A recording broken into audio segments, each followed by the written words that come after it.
My son dropped off his 6-year-old daughter for me to watch for 5 days so he could go on a vacation with his wife's family. On the very first morning, I made her a plate of sunny-side-up eggs, but she pulled her hands back trembling all over. Staring at me blankly, she whispered, "Grandpa, will I be punished if I eat this?"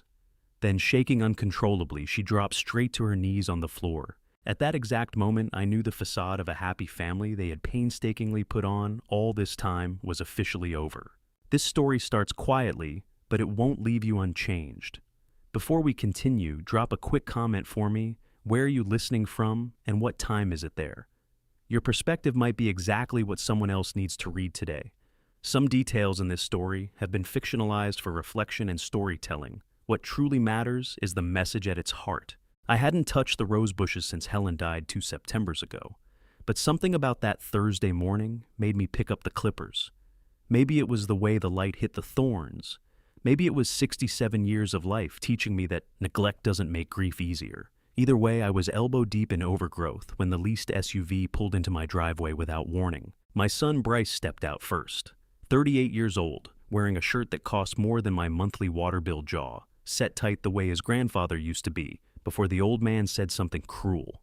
I hadn't seen that expression on Bryce's face in years. I hadn't wanted to. The passenger door opened and Ivy climbed out. 6 years old, barely 6, clutching a stuffed rabbit with one glass eye missing the fur worn thin around the neck from too much holding. She looked smaller than I remembered from her birthday 3 months ago. Kids usually look bigger every time you see them. Ivy looked smaller. "I need you to watch her," Bryce said, already pulling her small backpack from the rear seat. 5 days, Saskia's family has something in Dallas. I set down the clippers and wiped my hands on my jeans. "Bryce, what's going on? When do you need—" "I'm already late." He handed Ivy the backpack. Didn't kneel down to her level, didn't kiss her goodbye, didn't tell her he loved her, or when he'd be back. Just set the bag at her feet like dropping off dry cleaning and climbed back into the SUV. The engine was already running. What, Bryce? The door slammed, tires on gravel, gone. I've been a pediatrician for 31 years, most of them in the emergency room at Dallas Children's Hospital. I've learned to read what parents don't say in the space between their words and the door closing. That departure said plenty. Ivy stood on the porch steps, still holding the rabbit against her chest with both arms. She wasn't crying, wasn't calling after him, just watching the corner where his truck had disappeared, like maybe if she stared hard enough it would come back. She didn't wave, didn't move at all for a full minute. "Now, hey there, sweetheart," I said, climbing the steps slowly. 31 years taught me not to rush a frightened child. "You hungry?" She shook her head. No words. Her eyes stayed on that corner. "That's okay. Let's get you inside."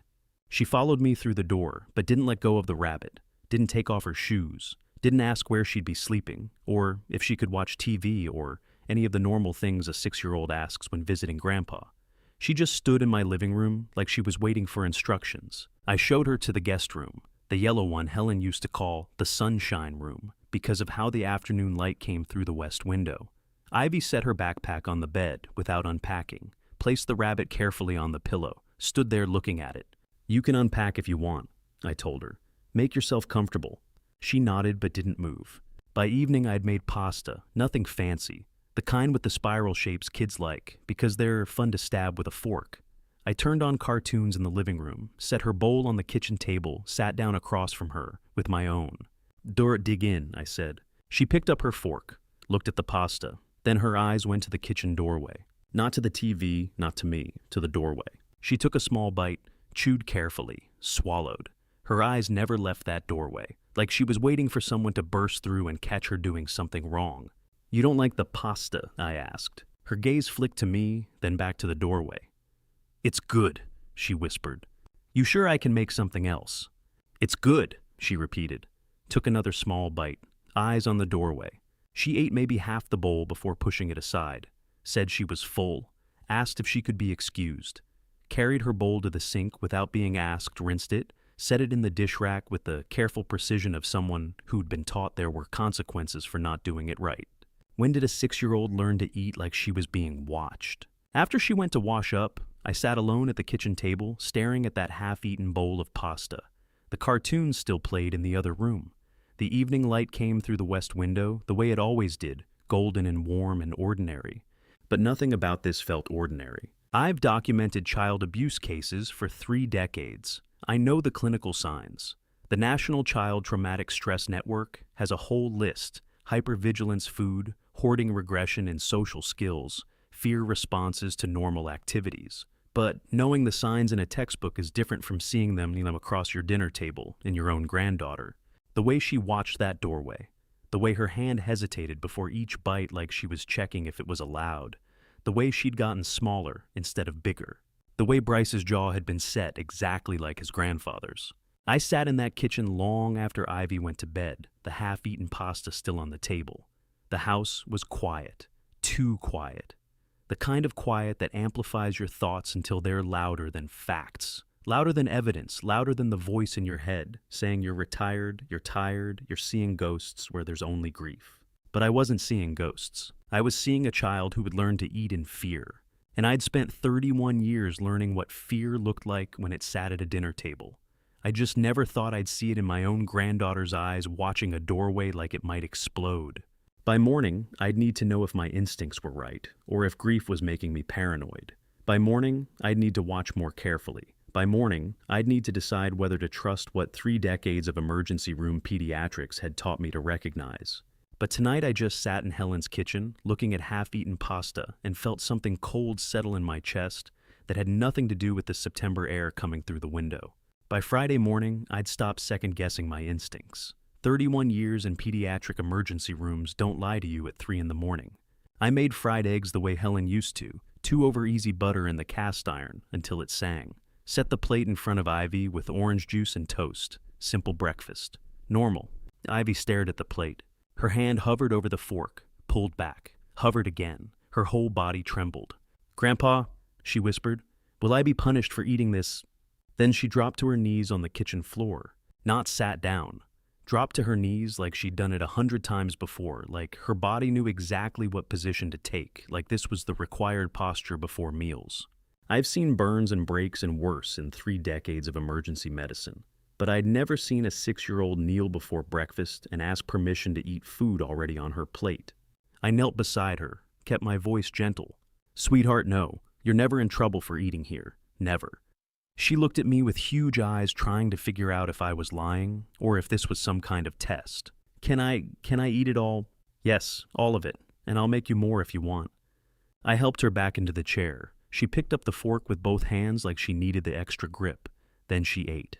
Not like a child eating breakfast, like someone who didn't know when the next meal was coming. I'd spent 31 years watching children eat in hospital cafeterias. I knew what hunger looked like.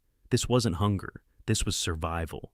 She devoured both eggs fork, barely making it from plate to mouth. Her eyes stayed on the kitchen doorway the entire time, waiting for someone to burst through and catch her.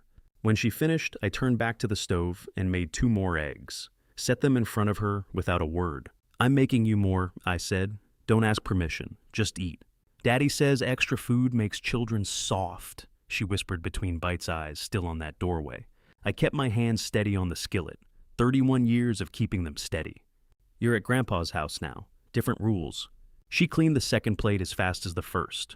When she asked to be excused, I watched her carry the plate to the sink with careful precision. Rinse, dish rack, hands folded.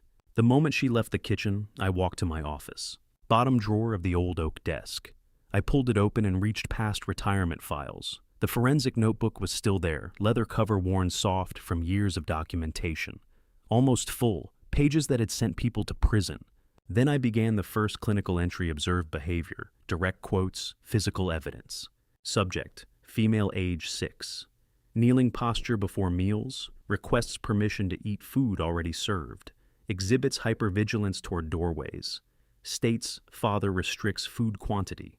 Quote, "Will I be punished for eating this?"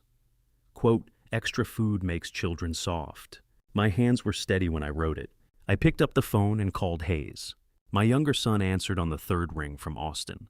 Hayes Harrington, 35, worked in tech, but kept the schedule of someone who expected emergency calls.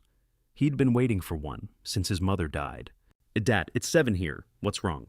"When you saw Ivy at the Whitfield party in July, how did she look?" "Enda tisen on core." Long pause. I could hear him thinking, rewinding. "Small," he said finally. "Quiet. Why?" Did she eat dinner? Another pause. Longer. Bryce didn't let her. Her dress got dirty playing outside. He said she needed to learn that appearances matter at formal events. I thought he was showing off for Saskia's family, Bernard Whitfield the corporate titan thing. I figured Bryce was being extra strict to impress him. Did Ivy look hungry? The silence told me Hayes was finally seeing what he'd been looking at without seeing. Yeah, he said. Yeah, Dad. She looked hungry. I need you to stay available by phone. Don't tell Bryce we talked. What's going on? Just stay available. I hung up and looked down at the notebook page. Added one more line. First witness, younger son, Hayes. Confirms food restriction in public setting, July 2024. Victim observed as withdrawn and small. Punishment for soiled clothing meal denial. How long does it take to teach a 6-year-old to kneel before asking for food? I didn't know, but I knew how to document it. I knew how to build a case that would hold up in court. I knew how to take behavior and turn it into evidence into testimony, into records that put people away. I'd done it to strangers for 31 years. Now I was doing it to my own son. The handwriting was steady. The hands that held the pen were steady. 31 years of emergency medicine had taught me to keep my hands steady even when everything else was falling apart. I closed the notebook, set it in the drawer, walked back to the kitchen where Ivy sat drawing with crayons I'd dug out of Helen's craft box. She looked up when I entered, smiled. A real smile, small and uncertain, but real. Can I draw you a picture, Grandpa? I'd like that. By Saturday, I'd need more than Hayes's memory and a plate of eggs. I'd need physical evidence, photographs, the kind of documentation that couldn't be explained away as strict parenting or different family values. But right now, I sat down beside my granddaughter and watched her draw stick figures with a purple crayon and thought about how many more eggs I'd make her before Bryce came back to take her home to whatever was waiting there. The physical evidence I needed found me. Ivy fell asleep on the couch at 2 that afternoon, still clutching the one-eyed rabbit. I carried her to the guest room with the yellow walls Helen's sunshine room and set her on the bed. She didn't wake, just curled around that rabbit and kept sleeping. I went to get her a blanket from the closet. That's when I saw the small bag Bryce had packed sitting on the dresser. 2 changes of clothes, barely enough for 5 days. I pulled them out to hang them up so they wouldn't wrinkle open the sock drawer to put the extras away. The Ziploc bag sat tucked under 2 pairs of socks. Not Bryce's packing. Ivy had put this here herself. I lifted it carefully. Crackers, saltines. The bag had been opened and resealed so many times the zipper barely held. The crackers inside were stale. I could tell just from how they sat in the bag, broken and soft from humidity getting in through the worn seal. This wasn't yesterday's hoarding. This was a system. I set the bag back exactly where I'd found it and checked the jacket hanging on the chair, the light blue one she'd worn when Bryce dropped her off. Both pockets had granola bars. The wrappers were crinkled from being carried for days, maybe weeks. One bar was crushed nearly to powder. Children don't carry emergency food in their jacket pockets unless they've learned to. I knelt down and looked under the bed. Pediatric instinct, professional thoroughness. The kind of checking I'd done in emergency rooms when the story didn't match the injury. The apple core sat far back against the wall, wrapped carefully in a napkin. Brown, shriveled, at least 3 or 4 days old. She'd brought it from home, saved it, hidden it the moment she arrived before I'd even made her the first meal. A 6-year-old shouldn't know how to build a food cache. She should know how to ask for seconds. I stood up and looked at the small backpack Bryce had packed. It sat on the floor next to the bed, still zipped. I'd watched Ivy take out her toothbrush last night, but nothing else. Now I opened it fully. 2 changes of clothes. The rabbit had been on top, she'd pulled him out first thing. Toothbrush. 1 book with a torn cover. That was the main compartment. I unzipped the small front pocket. 6 individual crackers wrapped in a napkin, the kind you take from a restaurant. 2 juice box straws without the juice boxes, just the straws wrapped in tissue paper and saved. A granola bar wrapper, smooth, completely flat, no creases like she'd ironed it with her hands because the wrapper itself was precious. Ivy had packed her own survival kit inside her father's bag. A 6-year-old had created redundant food storage across multiple locations, drawer pockets under the bed backpack, because she'd learned that relying on a single hiding place wasn't safe enough. I sat down on the floor of that yellow-walled room. The afternoon light came through the window, the way it always did, warm and gentle. Helen used to say this room felt like hope. Right now, it felt like evidence. Evidence of systematic food deprivation.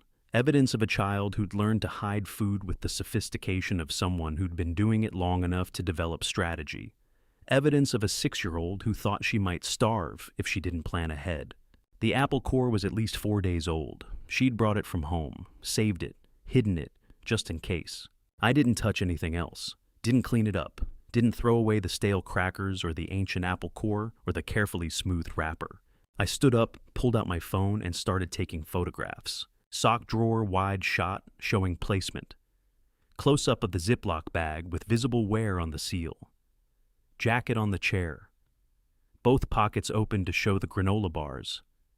Date stamp running on every photo. I got down on my knees and photographed under the bed. The flash lit up that brown apple core wrapped in its napkin like it was evidence at a crime scene. Because it was. Backpack contents, every item, the 6 crackers, the straws, the flattened wrapper. I photographed the book too. Copyright page showed 2020, but the cover was torn like it had been read 100 times. The only entertainment she'd brought, the only thing besides food she'd thought to pack. When I had 37 photographs with timestamps, I went to my office and opened the forensic notebook. New entry, September the 6th, 2:45 p.m. Physical evidence of systematic food hoarding. I drew a diagram of the room, labeled each hiding location, noted the condition of each item, estimated timeline based on degradation. Sock drawer, Ziploc bag, saltine crackers, stale. Bag seal, worn from repeated opening, suggesting long-term use pattern. Jacket pockets. 2 granola bars wrappers indicate days or weeks of carry time. 1 crushed to powder suggests multiple transport cycles. Underbed, apple core, 3 to 4 days degradation brought from home environment. Hidden immediately upon arrival before first meal offered. Backpack. 6 crackers, 2 straws, no juice, boxes, 1 wrapper, empty preserved. Redundant storage strategy indicates learned behavior from chronic food insecurity. You don't hoard food unless you've learned food might not come. You don't develop a multi-location hiding system unless you've learned that people find your stashes and take them away. You don't bring an apple core from home unless you've learned that what you have might be all you get. The question was how long Ivy had been learning these lessons. I photographed the notebook pages, backed them up to the cloud, sent copies to my encrypted email. The same protocol I'd use for hospital cases when I knew the evidence might disappear if someone got access to the files. Then I put the notebook back in the drawer and returned to the yellow room. Ivy was still asleep, curled around that one-eyed rabbit. The hidden food sat exactly where she'd placed it. The sock drawer, the jacket pockets, the shadows under the bed, the secret compartment of her backpack. I left it all there, preserved in place. By Saturday, I'd need to see what other lessons she'd learned. By Saturday, I'd need to know what else a 6-year-old had taught herself to survive in her own father's house. I found the first survival skill in the sock drawer. Saturday morning, I found the rest. The Texas sun came through the kitchen window warm and clean, and I asked Ivy if she wanted to see the garden. She looked up from her cereal third bowl, still watching the doorway, and nodded. The backyard hadn't been tended since Helen died, but late summer still held a few flowers. Ivy walked slowly across the grass, taking small steps, like she wasn't sure she had permission. Then she crouched near the flower bed. Grandpa, look. Her voice had actual excitement in it. It made a ball. A roly-poly bug sat curled in her palm. That's called a roly-poly, I said. Or a pill bug. You can hold it, it won't hurt you. She watched it uncurl and crawl across her fingers with pure delight. 6 years old and fascinated by bugs the way kids should be. I'd brought the Canon digital camera, the one I'd used for medical documentation, and started taking photos. Ivy examining the bug. Ivy looking at the flowers. Just a grandfather photographing his granddaughter on a Saturday morning. Can I take it inside to show? She stopped. Remembered her father wasn't here. You can keep it if you want. We can make it a little home. She smiled and reached deeper into the flower bed, stretching for another bug. Her sleeve rode up past her elbow. The bruise sat on her left forearm, approximately 4 centimeters long. Yellowish green, clear finger-shaped pattern consistent with an adult grip. 7 to 10 days old based on the coloration. 31 years documenting child abuse taught me to recognize grip marks the way some people recognize faces. 7 to 10 days old. That meant it happened before Thursday, before Bryce brought her here. The timeline was already establishing itself. I kept my voice steady. Can you lean in closer to the flower? That's perfect. Ivy reached further. The sleeve shifted again. The bruise caught the morning light. Click. Camera timestamp. September 7th, 2024, 9:17 a.m. Like this, she asked. Just like that, sweetheart. Click, click. 9:18 a.m. 9:19 a.m. Every photo time-stamped automatically. Every photo showing a 6-year-old girl reaching for bugs with her grandfather. Every photo documenting the yellowish-green grip mark on her bicep. She didn't notice the bruise was visible, didn't react to it or try to hide it. She was accustomed to it being there. That was somehow worse than the bruise itself. I kept photographing. Ivy with the roly-poly, Ivy examining a flower. Ivy's arm positioned so that when her sleeve shifted, the evidence was clear. A grandfather taking pictures in the garden on a Saturday morning. Nothing suspicious, just photographs. Tell me about your room at home, I said, still clicking. What color are the walls? Pink, she said, watching the bug. But it's old pink, not bright. Do you have a window? One window. It looks at the garage. What about toys? Do you have a lot of toys in your room? She shook her head. Books. I have books, and my bed, and my dresser. That sounds nice. Do you like your room? She thought about this. It's small, but it's okay. My door has a lock so I don't wander at night. I kept the camera steady, kept my voice calm. What kind of lock, sweetheart? She made a sliding motion with her free hand, side to side, like a bolt sliding into place. The kind that goes like this. Daddy locks it from the hallway so I stay safe. From the hallway. From the outside. She said it the way another child might say their room had blue curtains. Just a fact. Her bedroom door locked from the outside so she wouldn't wander at night. So she'd stay safe. She said, so I stay safe, like she believed it. Like being locked in a room was protection instead of prison. I took one more photo. 9:23 a.m. Ivy holding the roly-poly smiling sleeve up past her elbow bruise, clearly visible timestamp running. Yeah, how about we go make some lemonade, I said. Her eyes went wide. Real lemonade, not from the can. The real kind, from actual lemons. Can I help? I'm counting on it. She set the roly-poly carefully back in the garden and ran toward the house, the one-eyed rabbit bouncing where she'd tucked it into her waistband. Her sleeve fell back down, covering the bruise, covering the evidence of adult fingers gripping hard enough to leave marks lasting 10 days. I stood in the garden alone for 30 seconds. The camera was heavy in my hand. The morning sun was warm. The flowers Helen had planted 2 years ago were still blooming. And my granddaughter had just told me she sleeps in a locked room every night. Not locked in with her, locked in without her, bolted from the outside, a 6-year-old child confined to a bedroom from the hallway so she doesn't wander. So she stays safe. Safe. I looked at the back of Ivy's head as she disappeared through the kitchen door, excited about making lemonade from real lemons. Then I followed her inside. The photos were time-stamped. September 7th, 2024, 9:17 a.m. through 9:23 a.m. 6 minutes of documentation. The bruise was 7 to 10 days old. Adult grip pattern. The lock was on the outside of her bedroom door. Physical confinement, food deprivation, fear-based conditioning. I'd documented worse injuries on strangers' children over 3 decades and maintained perfect professional composure. I'd written reports that sent people to prison. I'd testified in court with hands that never shook. This was my granddaughter. My hands were still steady. But I knew what I needed to do next. Someone I'd trusted for 20 years needed to hear what I'd found. Someone who'd understand that what I was about to do would tear my family apart and had to be done anyway. I had 2 days before Bryce came back. 2 days to build a case strong enough that they'd never give her back to him. I went inside to make lemonade with a 6-year-old who thought locked doors and hidden food and bruises were just part of being a child. The person I'd trusted for 20 years was Celeste Prescott, and I called her from the back porch while Ivy napped inside. The September heat pressed down like a hand on my shoulders. I dialed the number I'd called 100 times over 2 decades of collaboration.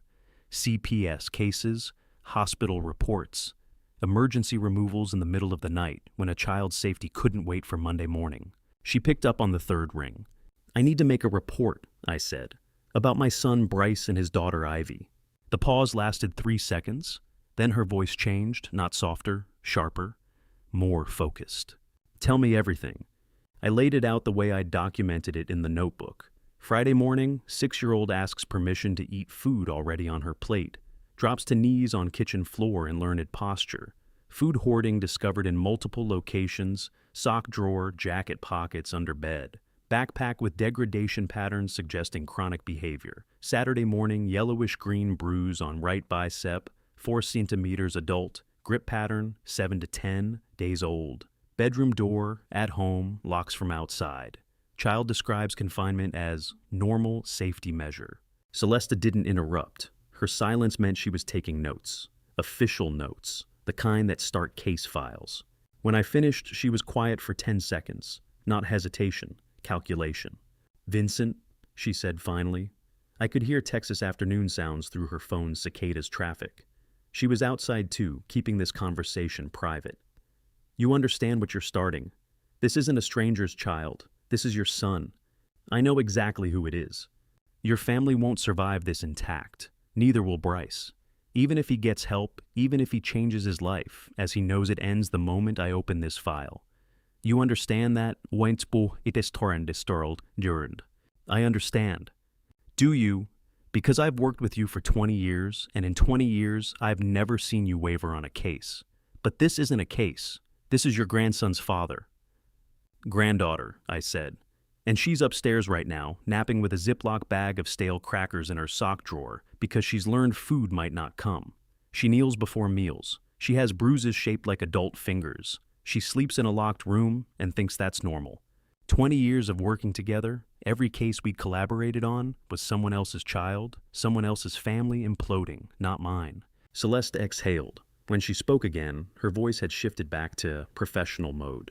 "Document everything," she said. "Photos with timestamps. Write down exactly what she says in her own words. Don't ask leading questions. Don't contaminate the evidence. You know the procedure." "I know, I've used it before, just never on my own son. I'll open the file Monday morning. Official intake. Someone will need to interview Ivy before he picks her up. Can you keep her until Tuesday, Sasparar?" He said 5 days. That's Tuesday. "Good. Don't tell him about this call. Don't give him warning. We'll need to see her while she's still with you while the environment is safe." "Understood." "Vincent," she said, one more time. "There's no going back from this. Once I open that file, once we interview her, once the investigation starts, your family breaks. Maybe permanently. Are you certain?" I looked through the screen door at the house where I'd raised 2 sons, where Helen had died, where Ivy was sleeping in a yellow-walled room with hidden food and a one-eyed rabbit. "I'm certain." "Then document everything. I'll call you Monday." She hung up. I sat on the porch for another 20 minutes, watching the afternoon fade. Then I went inside, made dinner, helped Ivy with a puzzle, read her a story about a rabbit that lived in a garden, put her to bed at 8:30. At 9:30, I went to my office. I needed the property documents, birth certificates, the house deed, Helen's will. If I was going to file for custody, I'd need legal counsel. I'd need to protect assets. I'd need to prove stability. The safe sat behind the bookshelf where it had been for 15 years. Combination lock, no electronic trail. I spun the dial through the sequence I'd memorized decades ago. Right to 18, left to 43, right to 7. The door opened cleanly, no forced entry, no damage. I pulled out the folders one by one. Birth certificates mine, Helen's, Bryce's, Hayes's. Helen's death certificate from 2 years ago. The paper still crisp like the grief. Insurance papers. My medical license. Hayes's college transcripts. The property deed folder sat at the bottom. I opened it. Empty. I checked again, pulled everything out of the safe and spread it across my desk. Went through each folder twice. The house deed was gone.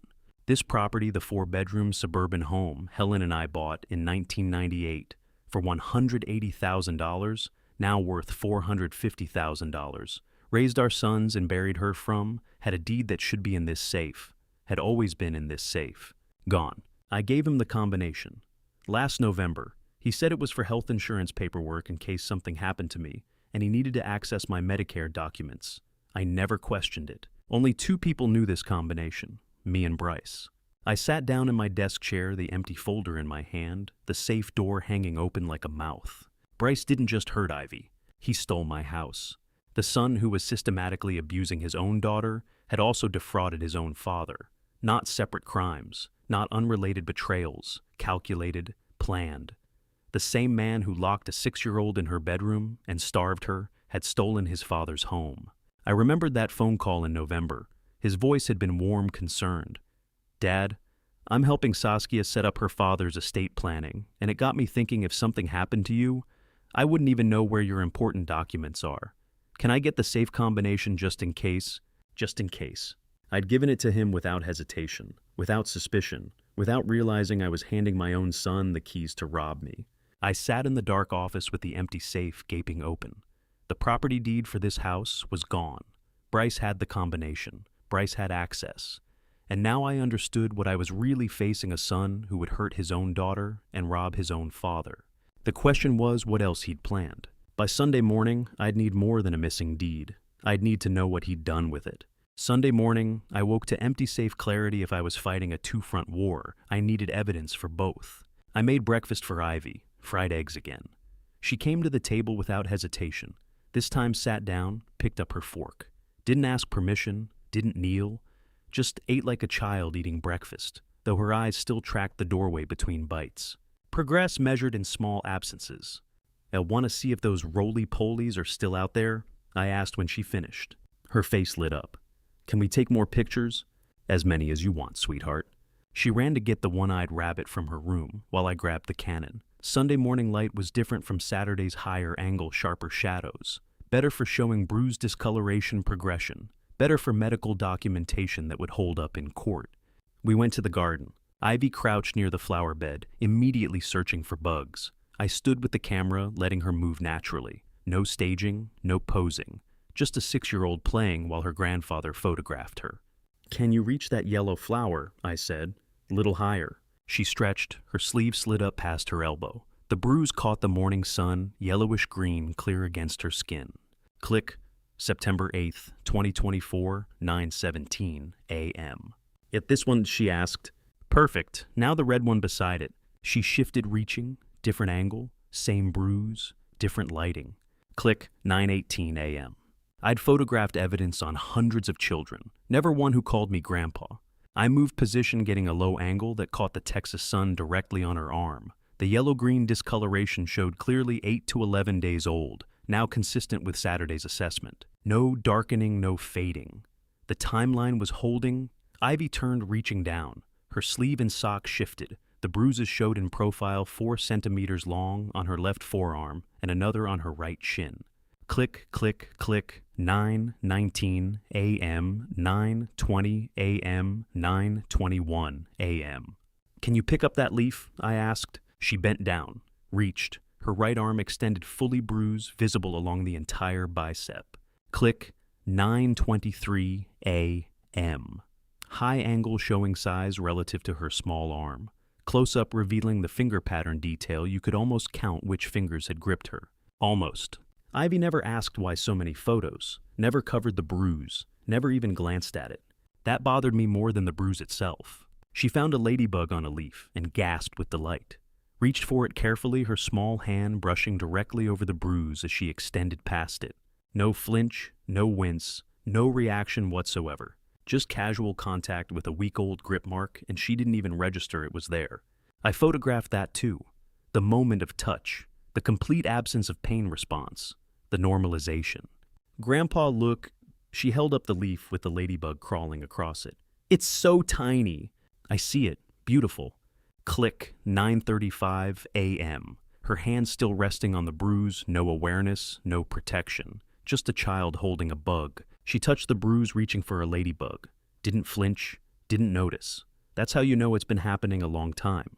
In 31 years documenting abuse, the children who didn't react to their own injuries were always the ones who'd had them longest. The ones for whom bruises were part of normal life. The ones who'd learned that pain was just background noise, not worth mentioning, not worth protecting against. "I'm thirsty," Ivy said after a few more minutes. "Can I get water?" "Of course, go ahead." She ran inside, rabbit bouncing against her side. The screen door slammed. I stood alone in the garden with the camera. I pulled up the morning's photos on the screen, scrolled through them slowly. All showing the same injury from Saturday's photos, no progression of color, consistent yellow-green, indicating 8 to 11 days old. Multiple angles, multiple lighting conditions. documentation of zero pain, response to direct contact. Evidence that would survive any scrutiny. I went to my office and opened the notebook, added a new entry below Saturday's documentation.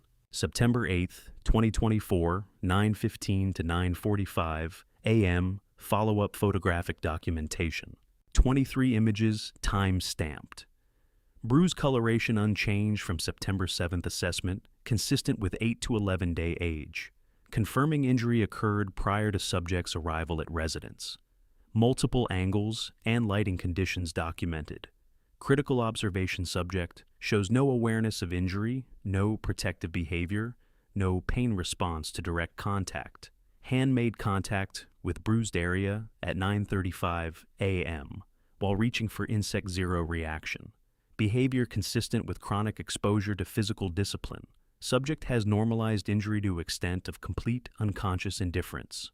I photographed the notebook page, backed it up to the cloud, sent a copy to my encrypted email. Then I uploaded all 23 photos to the computer, organized them in a folder labeled Medical Documentation, the IVH, September 2024, and backed those up 3 different ways: cloud storage, external drive, email attachment. The same protocol I'd used for hospital cases when I knew the evidence might disappear if someone got to the files. I had 4 days of documentation now. Thursday's permission question and kneeling, Friday's food discovery and Hayes' witness account, Saturday's initial bruise photography and lock disclosure, Sunday's systematic evidence building. 23 photographs, 2 days of timestamps, multiple angles showing the same injury with forensic precision. And the most damning evidence of all, a 6-year-old girl who touched her own bruise and didn't even register it, was there. Tomorrow, Bryce would return to collect her. Tomorrow, CPS would call to schedule the interview. Tomorrow, the case would officially begin. Today I had one more piece of documentation to gather, the one that would prove this went beyond child abuse into criminal fraud.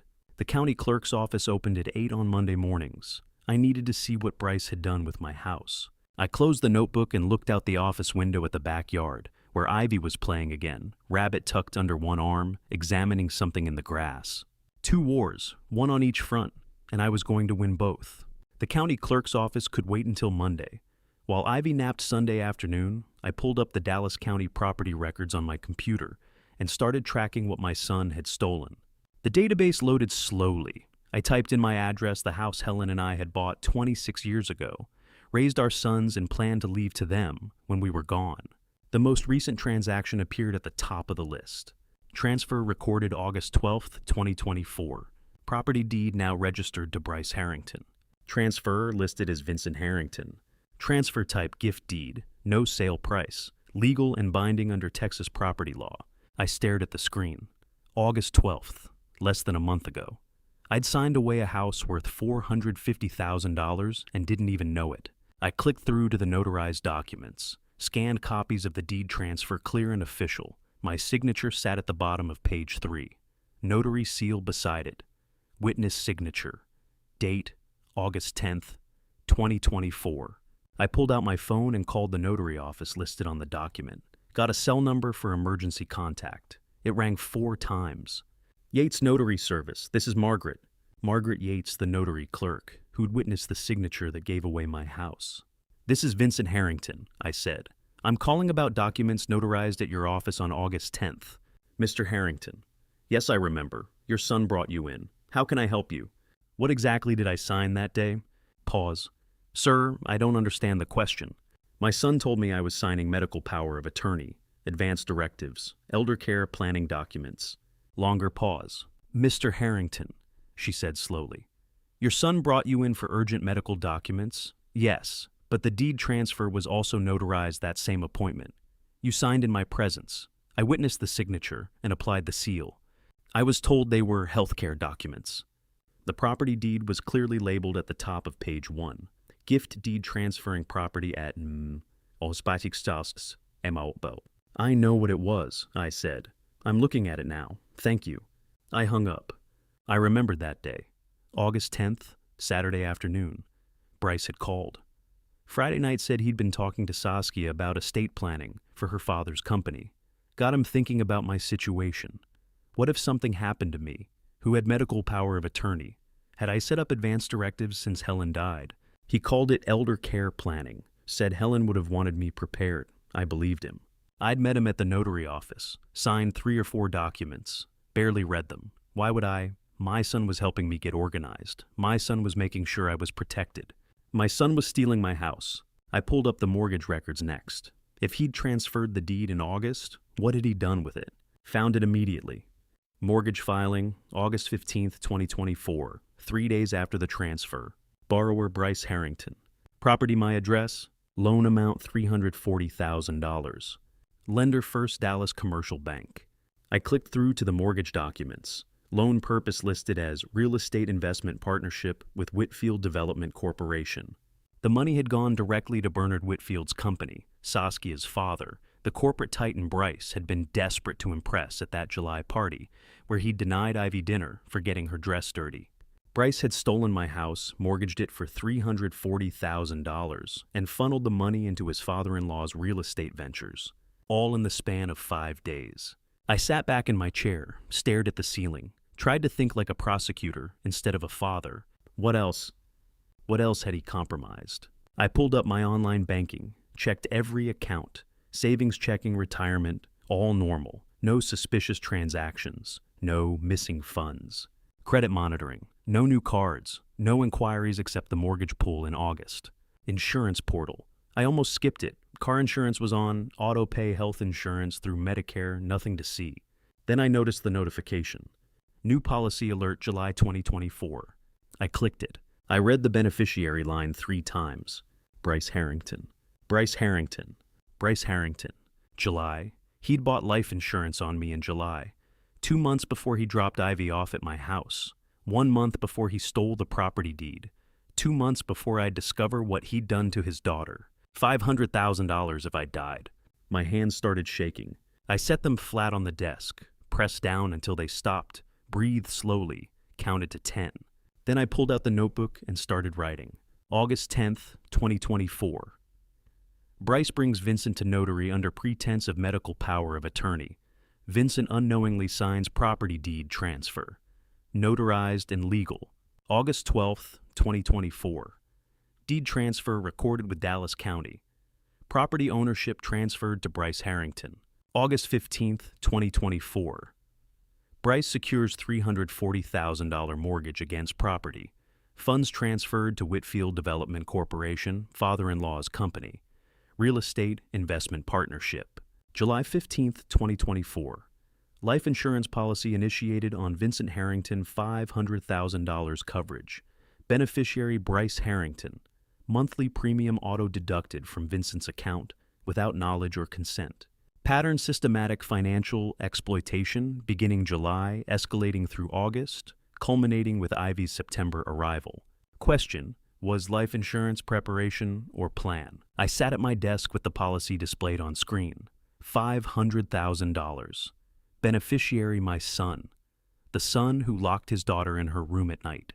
The son who'd stolen my house and mortgaged it for $350,000. The son who would collect $500,000 if I died. Tomorrow he'd arrive to pick up Ivy.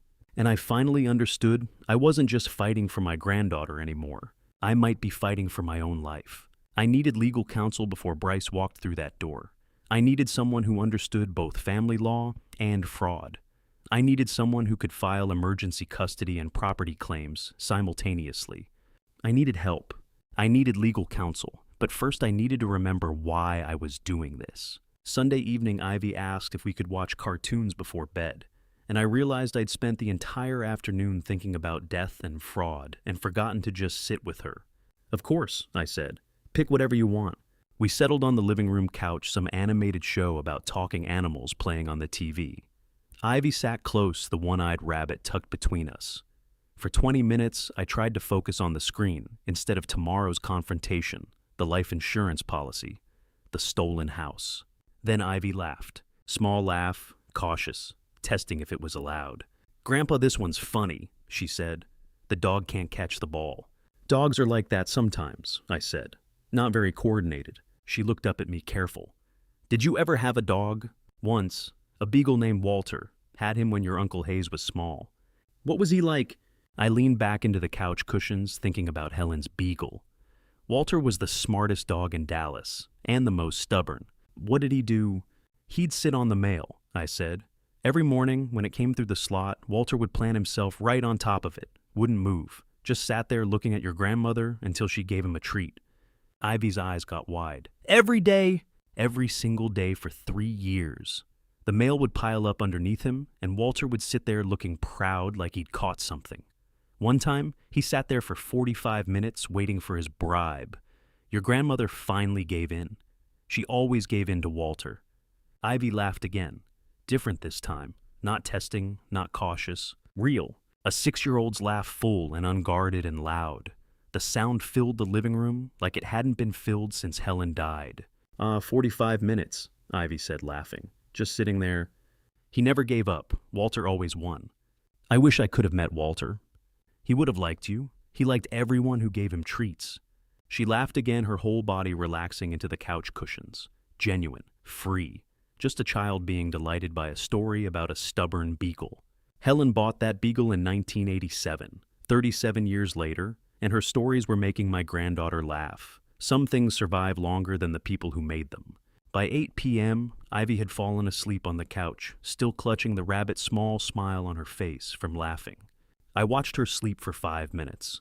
This laugh, this smile, this moment of just being 6 years old, without fear or hunger or locked doors. I would not let her go back to a house where bedroom doors locked from the outside. Not for my house, not for my relationship with Bryce, not for anything. I carried her to the yellow-walled room and tucked her in. She didn't wake, just curled around the rabbit and kept sleeping, that small smile still on her face. I went to my office and pulled up my contacts, found the number I needed. Simone Ballard, family law attorney. 22 years in Dallas, handling the kind of cases that tear families apart to save children. We'd crossed paths twice over the years. Both times I'd been the medical expert witness, providing documentation that helped her win custody cases. I never thought I'd need her services myself. I dialed her office number. Sunday night, 8:15, got the voicemail. You've reached the law office of Simone Ballard. If this is an emergency involving child safety, press 1. Otherwise, please leave a message. I pressed 1. Another recording.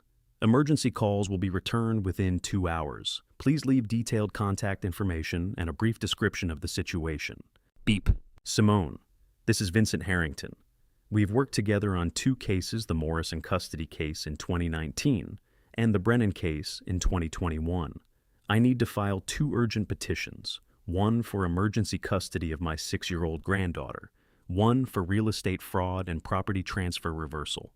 My son Bryce is involved in both. I have full medical documentation on the abuse case. I have property records on the fraud case. He's scheduled to pick her up from my house Monday at noon. I need to see you first thing Monday morning before he arrives. I paused, thought about adding more details, decided against it. My cell number is 2-145-55-0147. Please call as soon as you get this message. I hung up, sat in the dark office, phone in hand. 2 petitions, emergency custody and real estate fraud, both targeting Bryce. You don't get many perfect moments in life. When you do, you protect them, whatever the cost. That laugh tonight, Ivy's full, genuine, unguarded laugh about Walter sitting on the mail for 45 minutes, that was a perfect moment. The first time in 4 days I'd heard her sound like a normal 6-year-old. The first time maybe in months, maybe longer. I wouldn't let it be the last. I opened the notebook and added one final entry for Sunday, September 8th, 2024, 8:15 p.m. Legal counsel contacted. Simone Ballard, family law attorney, 22 years experience. Emergency voicemail left requesting dual petition, filing 1 emergency custody of Ivy Harrington based on documented abuse evidence. 2 property fraud and transfer reversal based on documented theft. Subject Bryce Harrington, scheduled to retrieve child Monday 12 p.m. Legal protection must be in place before retrieval attempt. Evidence compiled to date. Food hoarding across multiple locations, photographed, documented. Fear-based eating behavior, witnessed, recorded. Physical abuse, bruising consistent with adult grip pattern, 8 to 11 days old. Physical confinement. Bedroom door, locks from exterior, child testimony, documented. Property fraud. Deed transfer under false pretense, August 10th. Recorded August 12th County. Records notary confirmation. Unauthorized mortgage $340,000 against stolen property. August 15th bank records. Life insurance policy. $500,000 on Vincent H. beneficiary. Bryce H. without consent. Insurance records. Timeline: Bryce arrives Monday. Simone must respond before noon. Window approximately 4 hours from office opening to confrontation. I closed the notebook. The message would be waiting for Simone at 8 a.m. Monday. Bryce would arrive at my door by noon. I had 4 hours to get legal protection in place before my son realized I'd just declared war. 4 hours to make sure he couldn't take Ivy back. 4 hours to make sure the laugh I'd heard tonight wasn't the last one. I sat in the dark office listening to the house settle around me. Ivy sleeping upstairs in the yellow room. The one-eyed rabbit tucked under her chin. That small smile from laughing about Walter still on her face. Monday morning would tell me if 4 hours was enough. 4 hours turned into reality faster than I wanted. Bryce's truck pulled into my driveway at 11 Monday morning, exactly when he'd said he would 5 days ago.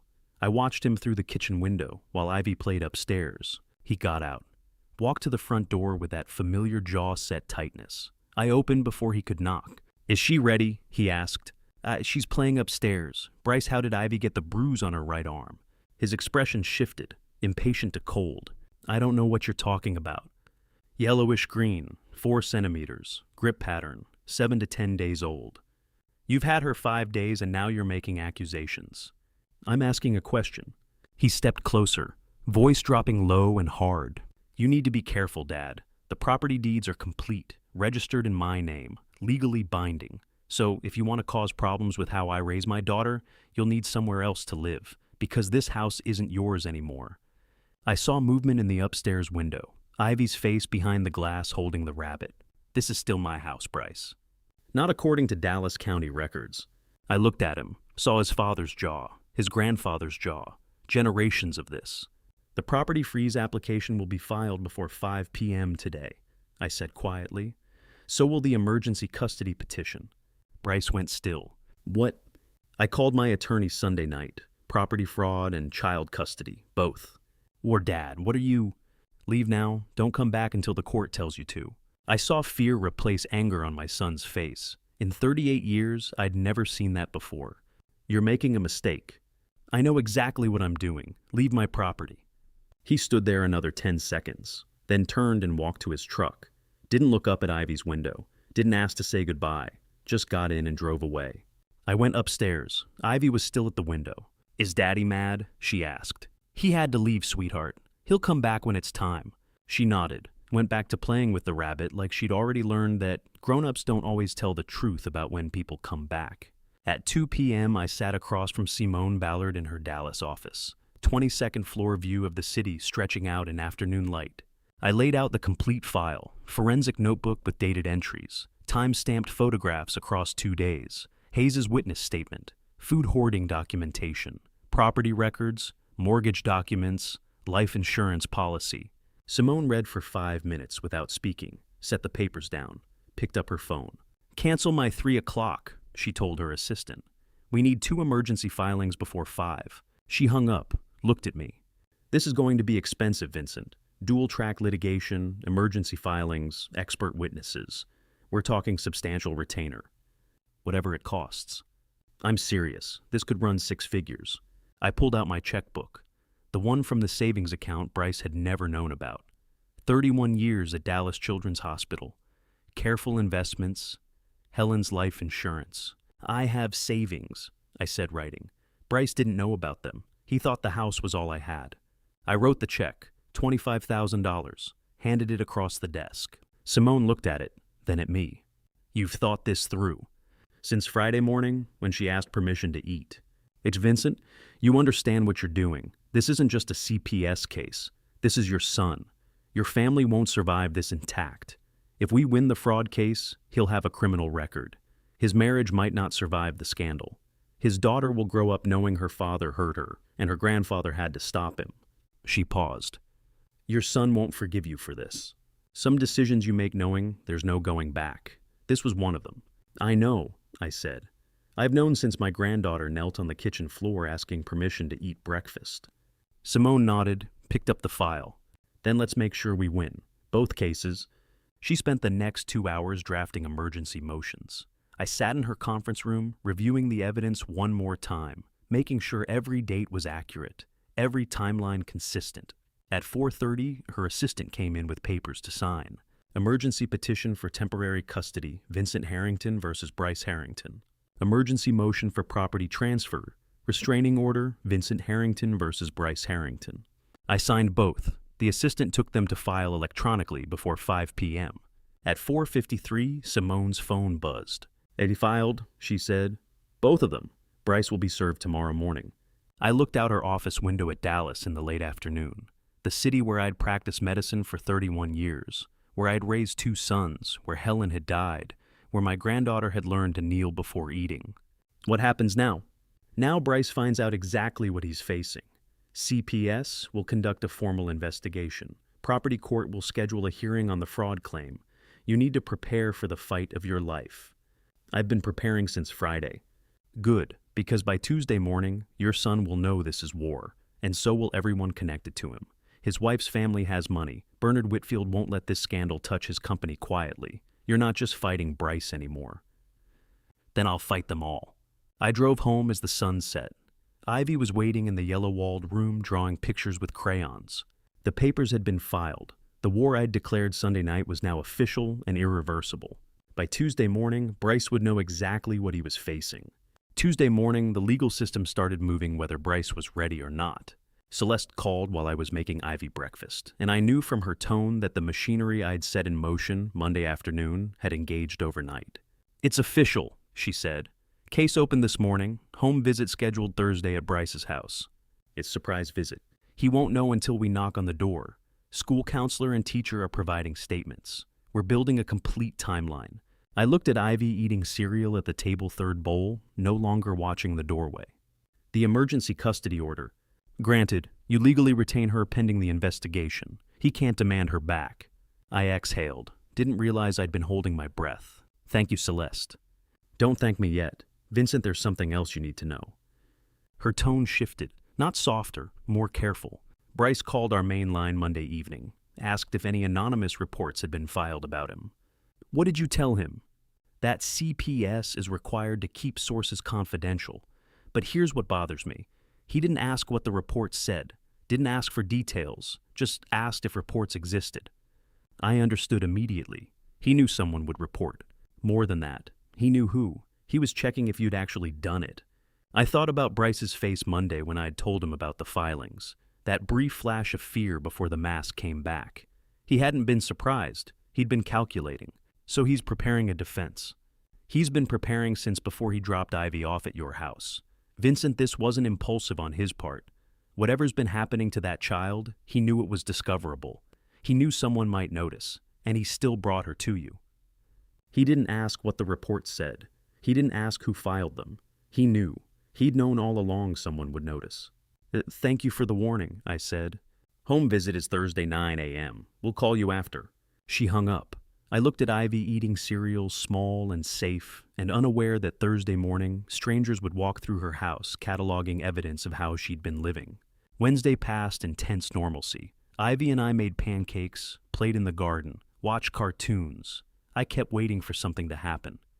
Bryce to call Simone to have urgent news. Something. Nothing. Then Wednesday evening at 6 p.m., an expensive car pulled into my driveway. Saskia Whitfield Harrington emerged in a designer coat that probably cost more than most people's mortgage payment, heels clicking on the walkway, 35 years old, carrying herself like someone who'd never heard the word no. Ivy was upstairs sleeping after dinner. I opened the door. "We need to talk, Mr. Harrington," she said. "You can talk from the porch, or you can leave." She walked past me into the living room anyway, turned with an expression that could strip paint. "I know what you've done, the CPS report, the custody filing, the property claims. Then you know why. I know you're using that child to punish Bryce for whatever family grudge exists between you. I know you're trying to destroy a good man going through a difficult time. A difficult time. Bryce has been under tremendous pressure. The business partnership with my father, Ivy's behavioral issues. You don't understand what he's dealing with. Ivy's behavioral issues. She's a challenging child, manipulative. Bryce has been very patient with her, but she requires firm discipline. I looked at Saskia standing in my living room, hands shaking with anger, or something else I couldn't tell. Your father has the best lawyers in Dallas, she continued. If you persist with these accusations, he'll protect Bryce. You won't win this. Your father will protect his brand, I said quietly. Those are two different things. She paused.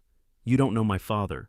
I know men like your father. I've known them my entire career. When scandal threatens their business, they cut loose whatever's causing it, even if it's family. Bryce is married to his daughter. Exactly. And when CPS investigation becomes public record when it threatens Whitfield Development's reputation, your father will have a choice. Stand with Bryce and let the scandal touch his company, or separate Bryce from the family business and minimize damage. Saskia's certainty wavered, just slightly, just enough. I have photographs, I said. Time-stamped. Bruise on your stepdaughter's bicep consistent with adult grip 7 to 10 days old. I have witness statements. I have medical documentation of malnutrition. This isn't a family grudge. This is child abuse. You're lying. I spent 31 years documenting child abuse. I know exactly what I'm looking at. She stood at the door, hand on the knob. Made one more attempt. If you continue this, you'll never see Ivy again. We'll make sure of it. When the scandal hits, I said, your father won't protect Bryce. He'll protect Whitfield Development. The real estate empire he built over 40 years won't be touched by his son-in-law's criminal investigation. Bryce will be cut loose. I saw doubt cross her face for the first time. She'd come to threaten. She left wondering if her own family would stand with her husband. You're wrong about my family, she said, but her voice had changed. I hope I am, for your sake. She left. I watched her expensive car speed away down the suburban street. Then I called Hayes in Austin. He picked up on the second ring. Dad, what's wrong? Book a flight back to Dallas, I said. I need you here. When? Tomorrow if you can. Things are escalating. I'll be there by noon. Thank you, son. I hung up and stood in the dark living room. Saskia had come to threaten me with her father's power and money. I'd sent her home wondering if that power would be turned against her husband instead. Tomorrow, CPS would visit Bryce's house unannounced. Hayes would fly in from Austin, and somewhere in Dallas, Bernard Whitfield would be getting his first phone call about his son-in-law's CPS investigation. Thursday morning would show me if my predictions about Bernard were right. Upstairs, Ivy slept in the yellow-walled room, with the window open 2 inches and no lock on the door, safe for now. But now wouldn't last forever. Eventually, the investigation would conclude. Eventually, a judge would decide. Eventually, Bryce would either lose his daughter, or I'd lose this fight. I wasn't planning to lose. I kept my phone on the kitchen counter while Ivy ate breakfast waiting for Celeste's call about what they'd discovered at Bryce's house. The home visit was scheduled for 9 a.m. Surprise arrival. No advance warning. It was now 11:30 and no call yet. Grandpa, can I play with the hose in the backyard? Ivy asked, cereal bowl empty. Sure, sweetheart. Stay where I can see you from the window. She ran outside, the one-eyed rabbit tucked under her arm. I watched her turn on the hose, laughing as the water sprayed. Just a kid playing in the yard on a Thursday morning. Normal. The phone sat on the counter like a live thing. 11:30 became 11:40. I washed Ivy's bowl, wiped down the counter, stared at the phone. It rang at 11:47. Vincent, Celeste said, her voice careful, professional, the tone she used when findings were bad. Hold on, let me go somewhere Ivy can't hear. I walked to my office, closed the door, sat down at the desk. Okay, tell me. We just finished at Bryce's house. Vincent, the kitchen cabinets have electronic combination locks. I closed my eyes. All of them. All except one. The unlocked cabinet has cereal and granola bars. That's it. Everything else canned goods, snacks, bread, anything with calories locked behind combination codes. Before I tell you exactly what CPS found in that house, are you still with me? Comment A if you think this gets worse, or B if you think this is as bad as it gets. And add one reason why in 5 to 10 words. The bedroom door, Celeste continued. It has a slide bolt on the outside. Vincent, the mounting screws still have the manufacturer's sticker on them. Recently installed. Within the last few months, we estimate.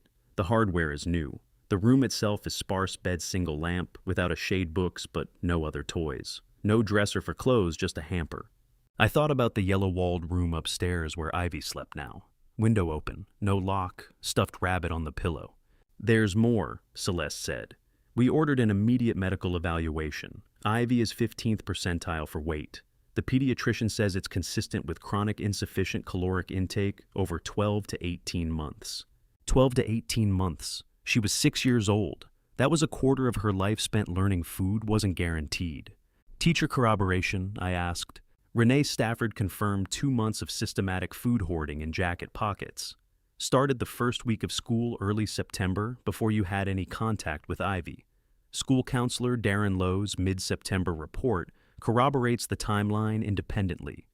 Rules out staging. Completely. No possible way you could have orchestrated evidence that predates your involvement by weeks. The timeline is ironclad, Vincent. Electronic locks. External bedroom bolt with manufacturer stickers still on. Medical documentation of chronic malnutrition. Teacher and counselor witness statements. This isn't borderline. This is systematic. I looked out the office window at the backyard, where Ivy was still playing with the hose soaking the grass laughing. What happens next? It's formal charges recommendation by end of week. We'll have medical reports finalized. Property court will run parallel. You should prepare for both proceedings to escalate quickly. Thank you, Celeste. Vincent, one more thing. When we arrived this morning, the house was pristine, spotless, like someone had spent days preparing for inspection. But they didn't think to remove the stickers from the bolt hardware. Didn't think we'd look that closely. He was prepared, just not prepared enough. Exactly. I'll call you Friday with a formal recommendation. She hung up. I sat in the office for another 10 minutes looking at nothing. The evidence was crushing. Electronic combination locks on kitchen cabinets. A 6-year-old who needed permission codes to access food in her own home. A bedroom door that locked from the hallway with hardware so new the stickers were still on. Bryce thought he could hide it, but the truth was finally coming to light. I needed to keep my focus. Tomorrow Hayes would arrive from Austin, and together we would build the final wall of this case. Bernard Whitfield's decision would come Monday. First, Hayes needed to meet Ivy. When we pulled into the driveway Saturday afternoon, Ivy was in the front yard with the rabbit, and Hayes went very still in the passenger seat seeing how small she looked. I forgot, he said quietly. I forgot how small 6 is. He got out of the car slowly, didn't rush toward her, waited for her to look up from whatever she was examining in the grass. When she did, Hayes crouched down, not standing over her, not towering, down at her eye level. Hi, Ivy, he said. I'm Uncle Hayes. You remember me from your birthday? She nodded, clutched the rabbit tighter. You sent me the rabbit, she said, quiet voice. That was your Grandma Helen's idea, but yeah, I helped pick him out. Then Hayes did something I hadn't expected. He sat, not crouching, fully sitting on the grass cross-legged, making himself smaller instead of bigger, making himself less threatening. The exact opposite of everything I'd seen Bryce do. What's his name? Hayes asked. Ivy looked at the rabbit, then at Hayes sitting on the ground like a kid himself. Gerald. That's a good name for a rabbit. Dignified. She almost smiled. I watched my younger son sit in the grass with my granddaughter, and I thought about generational cycles and how sometimes they break just because one person decides to sit down instead of loom. That evening I cooked, made enough for 3, set up proper table plates, napkins, forks in the right places. Hayes helped Ivy set everything out, talking about which fork goes where and why anyone cares. It's just so people know what to expect, he was saying. Like a game with rules, makes it easier. What if you use the wrong fork? Ivy asked.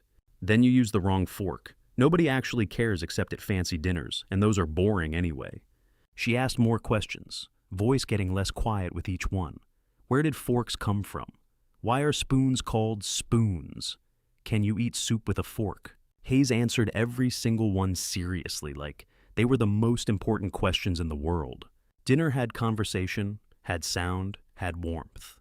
3 generations at one table, Ivy eating without watching the doorway, Hayes telling stories about learning to ride a bike and falling into rose bushes. Your grandma had to pull thorns out for an hour, he said. Did it hurt? Ivy asked, laughing. Only my pride. The sound of Ivy laughing. I hadn't heard this house sound like a home in 2 years. After Ivy's bedtime, Hayes and I sat at the kitchen table, with coffee gone cold in our mugs. Oh, Dad, he said finally. How long has this been happening? I looked at the empty plate Ivy had cleaned earlier, the one she didn't ask permission to touch. Long enough she thinks it's normal, I said. That's the part that scares me most. Not that it happened, but that she doesn't know it's wrong. Like Jesus, Dad. The official written report sitting on Simone's desk made the reality even colder. The black ink on the pages confirmed everything Celeste had whispered over the phone, the combination codes on the cabinets, the external bolts. But seeing the medical examiner's charts in high resolution was a different blow. Ivy was in the 15th percentile for weight, vitamin D deficiency, iron deficiency, chronic insufficient caloric intake for 12 to 18 months minimum, a quarter of her life. I sat down heavily in the chair across from her desk. She's 6 years old, I said. That's a quarter of her life. That's exactly what I'll tell the judge. 12 to 18 months, a quarter of her life. The number that broke my heart would be the number that saved her. Simone pulled out another folder. Legal strategy notes. Defense analysis. Vincent Bryce's attorney, Rodney Townsend, very good, very expensive, will attack your credibility. He'll focus on family distance. How often you saw Ivy before this intervention. He'll argue you barely knew her, that this is about property fraud, and you're using the child to justify it. I know the argument. This number destroys it. She tapped the medical report. 12 months ago, you weren't involved. You hadn't seen Ivy in months. The abuse was already chronic. The malnutrition was already established. This proves your observations weren't personal vendetta. They were clinical assessment backed by independent medical evidence. I looked at the numbers on the page. 15th percentile, 12 to 18 months, vitamin deficiencies, growth stunting. The defense will try to paint you as an angry father, weaponizing accusations, Simone continued. This report shows you were a pediatrician recognizing documented abuse. This timeline is your credibility, Vincent. It proves everything you said was true before you ever said it. When do we file? The formal charges go to the DA Friday. Your custody petition is already active. Property fraud is separate track, but running parallel. Everything converges in about 3 weeks. And Bryce? He's retained Townsend. Expensive. Aggressive. But Townsend's good at defending the defensible. I don't know how he plans to defend electronic locks in a medical report showing 18 months of starvation. I sat in Simone's office staring at the medical report. 12 to 18 months of systematic starvation. A quarter of Ivy's 6 years, learning that food wasn't guaranteed, that asking for more meant punishment, that survival meant hiding crackers in sock drawers. The number was devastating. It was also irrefutable. And Rodney Townsend would have no answer for it when we walked into court. But first, the tycoon would make his move. Bernard Whitfield had built a real estate empire over 40 years. He hadn't done it by letting scandals touch his brand. The medical report would reach him. The CPS findings would reach him. And he'd make the calculation every businessman makes: protect the asset or cut the loss. Bryce was about to learn which one he was. Bernard Whitfield made his calculation Monday, but Sunday night before the full case filing, I made mine. I was searching my office for old property records, something Simone needed for tomorrow's filing hands, moving automatically through files while my mind rehearsed the court appearance. Bottom drawer of my father's old desk. Yellowed documents, tax records from the 80s, Helen's will. Then my fingers brushed the corner of a leather photo album. I pulled it out. Hadn't seen it in years. Musty smell, the leather soft with age. The desk lamp created a circle of light in the dark office. Rest of the house silent. I opened the album. Wedding photos, Helen in white. Me in a suit that didn't fit right. Our boys as babies. Hayes learning to walk. Bryce's first day of school. Page 12. I stopped. Bryce at age 8. Soccer uniform, smiling at the camera. Helen must have taken it. I could see her handwriting on the back. September 1994. My eyes locked on his left arm. A bruise. Dark. Unmistakable. 4 centimeters long. Upper bicep. Memory crashed over me like cold water. I asked him, "What happened to your arm?" Bryce looked down, didn't answer. Walked away and went back to college Monday morning and told myself it wasn't my business. Told myself Dad was strict but not cruel. Told myself Bryce was fine. The photo trembled in my hands. My phone vibrated, text from Simone. Medical examiner confirmed timeline. CPS forensics ready for tomorrow's filing. We're going to win this case. I stared at the message. Win what? Win the case. Win custody. Win the moral high ground. I looked back at the photo of 8-year-old Bryce. Then I pulled out the medical report from my desk, the one with the photos of Ivy's bruise, laid it beside the album. Left arm, upper bicep, 4 centimeters, yellowish green in Ivy's photos, dark purple in Bryce's. Same arm, same age, same pattern. The same. I didn't just fail to protect Bryce. I enabled the cycle to continue to the next generation. I stayed silent because my father taught me that silence equals loyalty. That family protects family by not asking questions, by not opening doors, by walking away from the sounds of discipline. And now Ivy was caught in the same loop I'd created 30 years ago when I walked away from that door. I didn't just witness abuse. I taught Bryce that silence was the family code. I showed him at age 8 at the exact age Ivy was, now that adults don't intervene, that bruises get explained away, that discipline and abuse are words people use interchangeably, and nobody corrects them. The photo and the medical report lay side by side on my desk, matching bruises like mirror images across 30 years. My breathing became shallow. The desk lamp flickered. I looked up. Through the window, dawn was breaking, gray light replacing the yellow lamp glow. I'd been sitting here all night. 6 hours had passed without me noticing. The case files for tomorrow's hearing spread across my desk untouched, cold coffee mug at my elbow, my neck stiff from sitting, birds starting to sing outside. I stood up, legs unsteady, walked upstairs. Ivy's bedroom door was open. She was still asleep, clutching the one-eyed rabbit hair spread across the pillow. Morning light coming through the curtains, soft and gentle. I stood in the doorway, the same position I'd stood 30 years ago outside Bryce's room, hand on the doorknob, almost opening it, almost intervening. But this time, I didn't walk away. I stepped inside, knelt beside Ivy's bed, the carpet soft under my knees. She breathed slowly, peacefully, the rabbit's worn fur under her chin. I whispered, so quiet she wouldn't wake. I'm sorry I didn't protect your father, but I'm going to protect you. The loop stops here. Ivy stirred, didn't wake, just pulled the rabbit closer. I stood, tucked the blanket around her shoulders, walked out, downstairs, picked up my phone. Texted Simone, add one more item to tomorrow's filing. I'm requesting full supervised visitation review. No more halfway measures. This isn't about property anymore. She responded immediately despite the early hour. That escalates to full custody fight. You sure? I looked at the photo album still open on my desk. Bryce at age 8. The bruise I'd seen and explained away and forgotten for 30 years. I'm sure, I typed back. The loop stops here. This wasn't just about property fraud. Wasn't just about medical reports and CPS investigations and court filings. This was about breaking a cycle I'd helped create when I was 18 years old and walked away from a door because I'd been taught that silence was loyalty.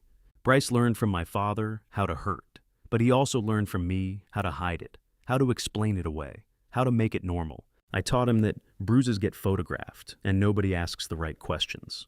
Not anymore. Tomorrow I'd walk into court and request full custody. Not temporary, not supervised visits with conditions. Full custody with the medical timeline as evidence. With the matching bruises 30 years apart as proof that this cycle had been running long before I'd noticed. I'd failed Bryce when he was 8 years old. I wouldn't fail Ivy. The loop stopped here, in this house, with this generation, with this choice. I closed the photo album, put it back in the drawer, not hiding it, just done with it. Then I went to make breakfast for my granddaughter, and when she came downstairs, I'd tell her good morning. I'd make her eggs. I'd let her eat without asking permission. And tomorrow, I'd make sure she'd never have to ask permission to be safe again. Simone's office smelled like burnt coffee and printer toner. I'd expected just the two of us going over witness lists. But when I walked in at 9 that Thursday morning, 2 strangers were already seated at her conference table. One was a woman in her 50s with reading glasses on a beaded chain. The other was a younger man with a leather messenger bag balanced on his knees. Vincent meet Renee Stafford and Darren Lowe, Simone said, gesturing without looking up from her notes. They've been waiting to talk to you. I froze in the doorway. Waiting, I didn't know we had... They contacted me directly, Simone interrupted. After they heard about the emergency custody filing. Sit down. The woman extended her hand. Renee Stafford. I've been Ivy's first grade teacher for 6 weeks now. 23 years in the district. Her grip was firm, professional. I should have called CPS myself in September. I didn't. I'm here to fix that. The younger man stood. Darren Lowe, school counselor, I did file a report. September 14th. 9 days before you contacted them, actually. My chest tightened. 9 days before CPS lost it in the system, Darren said flatly. Or buried it. I documented everything: Ivy's withdrawal patterns, the food hoarding, the way she flinches when anyone raises their voice. I filed. They did nothing. Simone slid a manila folder across the table. Darren's going to testify that the school flagged this weeks before you did. Renee's going to testify about behavioral patterns she observed starting the first week of school. Both of them blow apart any narrative that you're manufacturing evidence. I opened the folder. Darren's report was dated September 14th, 2024, stamped received by the county. 7 single-spaced pages detailing observations from the first 2 weeks of school. Ivy hiding granola bars in her desk. Ivy asking if she could sleep in the nurse's office. Ivy drawing pictures of stick figures locked in rooms. Why didn't CPS follow up? I asked. Because Bryce is white employed and lives in a nice neighborhood, Renee said quietly. Because reports like Darren's get triaged behind drug cases and visible injuries. Because the system's broken. Outside the window, a garbage truck beeped as it reversed down the alley. The sound was sharp, rhythmic, relentless. Renee pulled out her own notebook, spiral-bound, filled with handwritten observations. September 9th. Ivy ate an entire week's worth of cafeteria breakfast in one sitting. Threw up in the bathroom. When I asked if she was okay, she said her daddy forgot to give her dinner the night before. September 16th. Bruise on her left forearm, same place you photographed. When I asked how it happened, she said she fell. But she wouldn't look at me when she said it. I stared at the date. September 16th. The same bruise I'd photographed during her 5-day stay with me, the one Bryce's attorney would inevitably claim I caused. You documented this before she came to stay with me, I said. Before, during, and after, Renee confirmed. The bruise was already fading by the time she came back to school on September 24th. I photographed it on the 16th, time-stamped backed up to the cloud. Simone leaned forward. Which means when Rodney Townsend tries to claim you, stage those injuries, we'll have independent corroboration from a mandated reporter with no connection to you. When's the deposition? I asked. Tomorrow, 2 o'clock. The deposition room was smaller than I'd imagined, just a conference table, a court reporter, and Rodney Townsend sitting across from me like a man who'd already won. He was younger than I'd expected, maybe 45, with silver cufflinks and a Rolex that caught the overhead lights every time he gestured. Mr. Harrington. He began not bothering with pleasantries. You had custody of Ivy for 5 days in late September, 5 days during which these alleged injuries appeared. Convenient timing, wouldn't you say? Simone started to object, but I raised my hand. The bruise on Ivy's left forearm was photographed by her teacher on September 16th, I said calmly. 3 days before Ivy came to stay with me. The bruise on her right shin was documented by the school nurse on September 12th, 7 days before she came to stay with me. Would you like the time-stamped photographs, or should I also provide the sworn affidavits from 2 mandated reporters who observed these injuries while Ivy was still in your client's care? Rodney's jaw tightened. Photographs can be altered. Timestamps can be manipulated. The room went silent except for the court reporter's fingers on the stenograph. Rodney leaned back, his Rolex clicking against the table edge. We'll continue this in court, Mr. Harrington. And when we do, I promise you'll regret weaponizing your grandchild in a custody battle you cannot win. This isn't about winning, I said. This is about a little girl who hides food in her desk and asks teachers if she can sleep at school. If you want to make this about me, go ahead. But every piece of evidence points in one direction, and we both know it.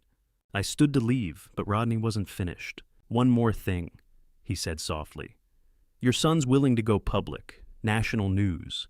Grandfather weaponizes false abuse claims to steal grandchild. How do you think that plays for your reputation? I turned back. Tell him to do it.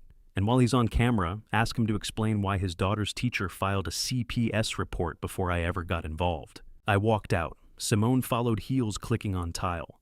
I was still sitting in my car outside the parking garage, Simone's call still echoing in my head. What do you mean? Bernard learned about the CPS case through private channels yesterday. This morning, he froze Bryce's stake in Whitfield Holdings. Effective immediately. He's hired separate counsel to distance the family from any scandal. I closed my eyes. Bernard Whitfield, Saskia's father, the 62-year-old tech tycoon who'd built a semiconductor empire and treated family like a brand to protect. I'd met him exactly twice, Both times he'd talked about legacy and risk management as if they were the same thing.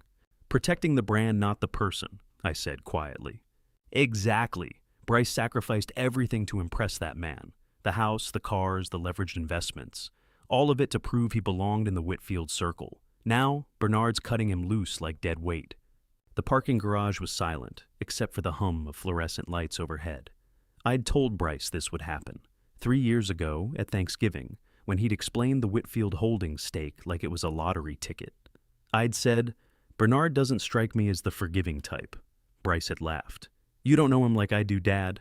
Turns out neither of us did. "There's more," Simone continued. Saskia received an ultimatum. I waited.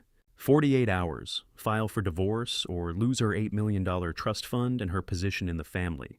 Bernard's lawyer delivered it personally this morning. "Will she choose her husband?" I asked, though I already knew. She called me 2 hours ago, in tears, asking about custody implications if she divorces Bryce before the hearing. "Vincent, she's already retained a divorce attorney." Of course she had. Saskia was 32, blonde, beautiful, and had never worked a day in her life, because she'd never needed to. The trust fund wasn't just money, it was her identity. Bryce had chosen wealth over his daughter.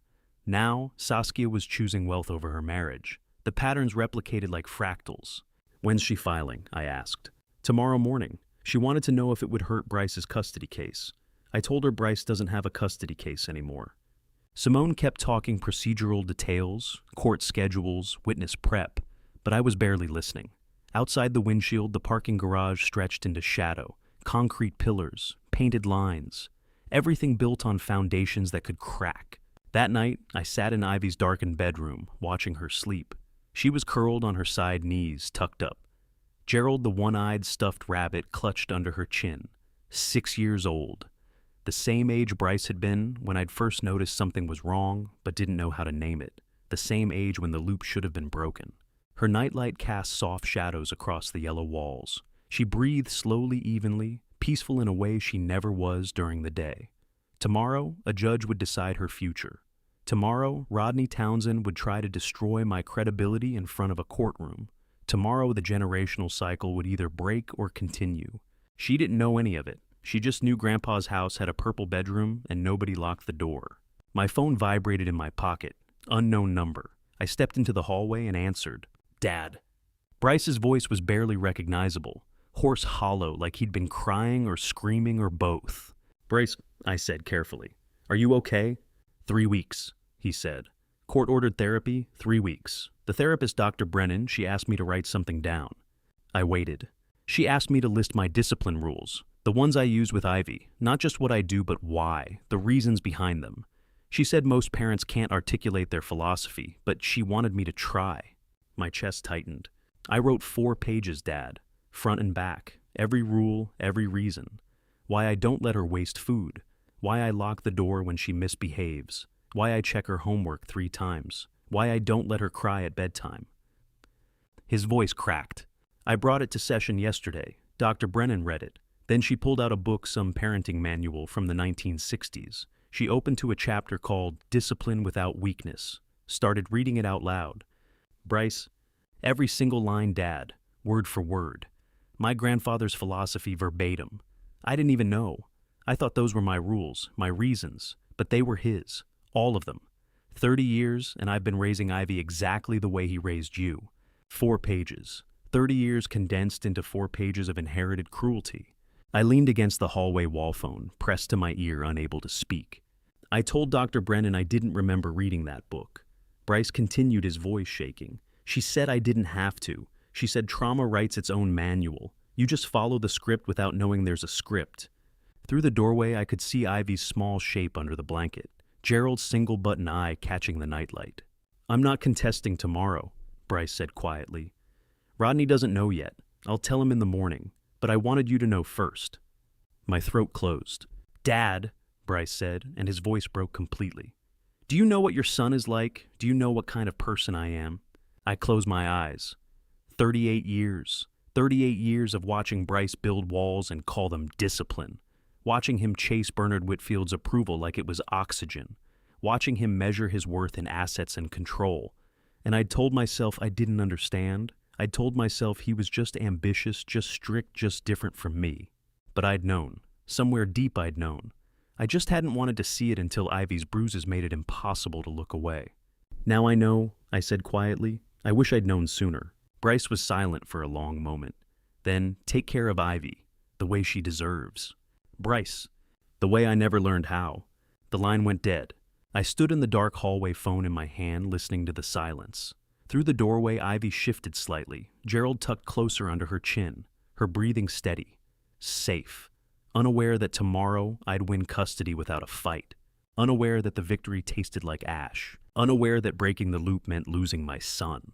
The courtroom smelled like brown carpet and institutional silence. My hand trembled on the oak railing as Hayes steadied my shoulder. Morning had come too fast, 3 hours of sleep, Bryce's broken voice still echoing in my head. Now, we were here. Simone walked ahead of us, briefcase in hand, heels clicking on tile. At the defense table, Bryce sat alone. No Saskia, no Bernard Whitfield's expensive entourage. Just Bryce in a navy suit, eyes down, hands folded on the table like a man already convicted. Rodney Townsend arranged his files with confident precision, silver cufflinks catching the overhead lights. He glanced at me, once nodded slightly, then returned to his notes. He didn't know yet. Bryce hadn't told him. The side door opened. Judge Stella Redmond entered, 60 years old, with a silver bob and reading glasses on a thin chain, carrying the quiet authority of 25 years on the family court bench. She settled into her chair, opened the case file, and read for 4 silent minutes without looking up. When she finally raised her eyes, the courtroom felt smaller. This court is now in session, she said, her voice calm and precise. Harrington versus Harrington, case number FC-2024-8847. Ms. Ballard, you may proceed. Judge Redmond nodded. Continue. Simone clicked the remote. The courtroom monitor lit up with the first photograph, Ivy's left forearm, small and pale, against the white examination paper, purple-blue bruises in the unmistakable shape of adult finger marks. Another click. The medical report filled the screen, technical language, hemoglobin breakdown, timelines, precise dating. Judge Redmond made a note. Noted, continue. Simone presented 3 more photographs, bruises on Ivy's shin, her right shoulder, the back of her hand. Each one cataloged, dated, cross-referenced with the timeline. No theatrics, just facts stacking like bricks in a wall. Then Simone picked up her phone. Exhibit E, she said quietly. Audio recording, 15 seconds, captured September 21st, during Ivy's stay with Mr. Harrington. Your Honor, I'm going to play this once. I won't provide commentary. She pressed play. Ivy's voice came through the speakers, small, whispered, terrified. Grandpa, will I be punished for eating this? A pause. Then the distinct, unmistakable sound of small knees hitting hardwood floor. Simone stopped the recording. The silence in the courtroom was absolute. My hands rested on the plaintiff's table, 31 years of surgery, steady hands that had sutured arteries and repaired hearts. Right now, they were shaking. Judge Redmond's expression didn't change, but she removed her reading glasses slowly. No further comment on this exhibit, Ms. Ballard. No, Your Honor, Simone said. The recording speaks for itself. I glanced at Bryce. He stared at the table jaw, clenched shoulders rigid. Rodney leaned toward him, whispered something. Bryce didn't respond. Call your first witness, Judge Redmond said. Renee Stafford took the stand in a gray cardigan and simple pearl earrings. She placed her hand on the Bible, swore to tell the truth, and sat with the practiced calm of someone who'd testified before. One Stafford. Simone began, how long have you been teaching? 23 years, 2nd grade, same district. And when did you first observe concerning behavior from Ivy Harrington? Emmomit insibofotbom deforpectawor. Renee opened her spiral-bound notebook. September 8th, first full week of school. Ivy ate an entire week's worth of breakfast in one sitting, then got sick in the bathroom. When I asked if she was okay, she said her daddy forgot to give her dinner the night before. What else did you document? 6 incidents of food hoarding in 3 weeks. Crackers hidden in her desk, granola bars in her backpack. No lunch bag ever provided. I contacted the defendant multiple times. He dismissed my concerns as dramatic. Simone stepped closer. When did you first document these concerns in writing? September 8th, Renee said firmly. Mr. Vincent Harrington wasn't even in Dallas yet. Rodney made a note but didn't object. Darren Lowe testified next leather messenger bag, same quiet professionalism. He presented a manila folder stamped with the county seal. This is the mandatory report I filed September 14th at 2:47 p.m., he said. 7 single-spaced pages documenting behavioral concerns, food insecurity patterns, and fear responses observed during the first 2 weeks of school. Simone took the folder. And when did Mr. Vincent Harrington first contact CPS? According to CPS records, September 23rd, 9 days after my report, September 14th. The date hung in the courtroom like a verdict already delivered. Darren continued. I documented Ivy asking if she could sleep in the nurse's office. I documented drawings of stick figures locked in rooms. I documented her flinching when anyone raised their voice. I filed the report because I'm mandated to file when I observe indicators of abuse. CPS logged it and did nothing. Why didn't they follow up? Simone asked. You'd have to ask them, Darren said quietly. But reports get triaged. This one fell through the cracks. Rodney stood. Objection, Your Honor. This testimony is circumstantial and potentially coordinated retroactively. Judge Redmond removed her glasses and looked at him for 3 full seconds. Overruled, counselor, she said. The timeline is independently verified by institutional records bearing timestamps and digital signatures. These reports were filed before Mr. Vincent Harrington ever contacted CPS. Rodney's jaw tightened. Your Honor, I must protest. Overruled, Mr. Townsend. Judge Redmond's voice didn't rise, but it carried weight. Continue, Miss Ballard. Rodney sat down slowly. For the first time since I'd met him in that deposition room, his confident facade cracked. His hands gripped the edge of the table knuckles white. I saw it. Hayes saw it. Simone saw it. The defense was starting to collapse. Rodney stood, voice sharp and controlled. Your Honor, I'm calling the defendant's staging theory into evidence. Mr. Vincent Harrington had means motive and 5 days alone with the child. Simone didn't flinch. Judge Redmond gestured for him to continue. The plaintiff is a retired physician, Rodney said, pacing toward the jury box, except there was no jury, just Judge Redmond watching with steady eyes. 67 years old. How steady are those hands after 3 decades away from practice 5 unsupervised days with a 6-year-old child? Accidents happen, or perhaps not accidents at all. He turned toward me. Motive: a house fraudulently transferred out of his name, worth hundreds of thousands of dollars. The only path to reclaim it: custody of the granddaughter. And what does custody require? Evidence of abuse. Convenient. Hayes's hand tightened on my shoulder. I kept my face still. 5 days, Rodney repeated. September 19th through 23rd, alone, unsupervised. And suddenly, when the child returns home, we have photographs. We have documentation. We have a grandfather building a case. Simone stood. Your Honor, the prosecution calls Dr. Conrad Fletcher, forensic pathologist. Dr. Fletcher was in his early 60s, gray beard trimmed, close wire-rimmed glasses perched on a sharp nose. 30 years analyzing injury patterns had given him the air of someone who dealt in facts, not theories. He carried a leather portfolio and placed it on the witness stand with deliberate care. Dr. Fletcher, Simone began, You reviewed the photographic evidence in this case. What did your analysis reveal? Dr. Fletcher opened the portfolio and pulled out a series of enlarged photographs mounted on foam board. The first showed Ivy's bruise in full color purple, fading to yellowish green at the edges. Bruise pigmentation follows predictable degradation based on hemoglobin breakdown. He said, his voice calm and precise. Fresh bruises appear red or purple. After 3 to 5 days, biliverdin converts the color to green. After 7 to 10 days, bilirubin shifts it toward yellow-brown. He pointed to the photograph. This bruise photographed September 23rd shows significant yellowish-green coloration. That indicates it was 7 to 10 days old at the time of photography. Simone stepped closer. Mr. Harrington's visit with Ivy ended September 5th. The photograph was taken September 23rd. What does the science tell us? Dr. Fletcher adjusted his glasses.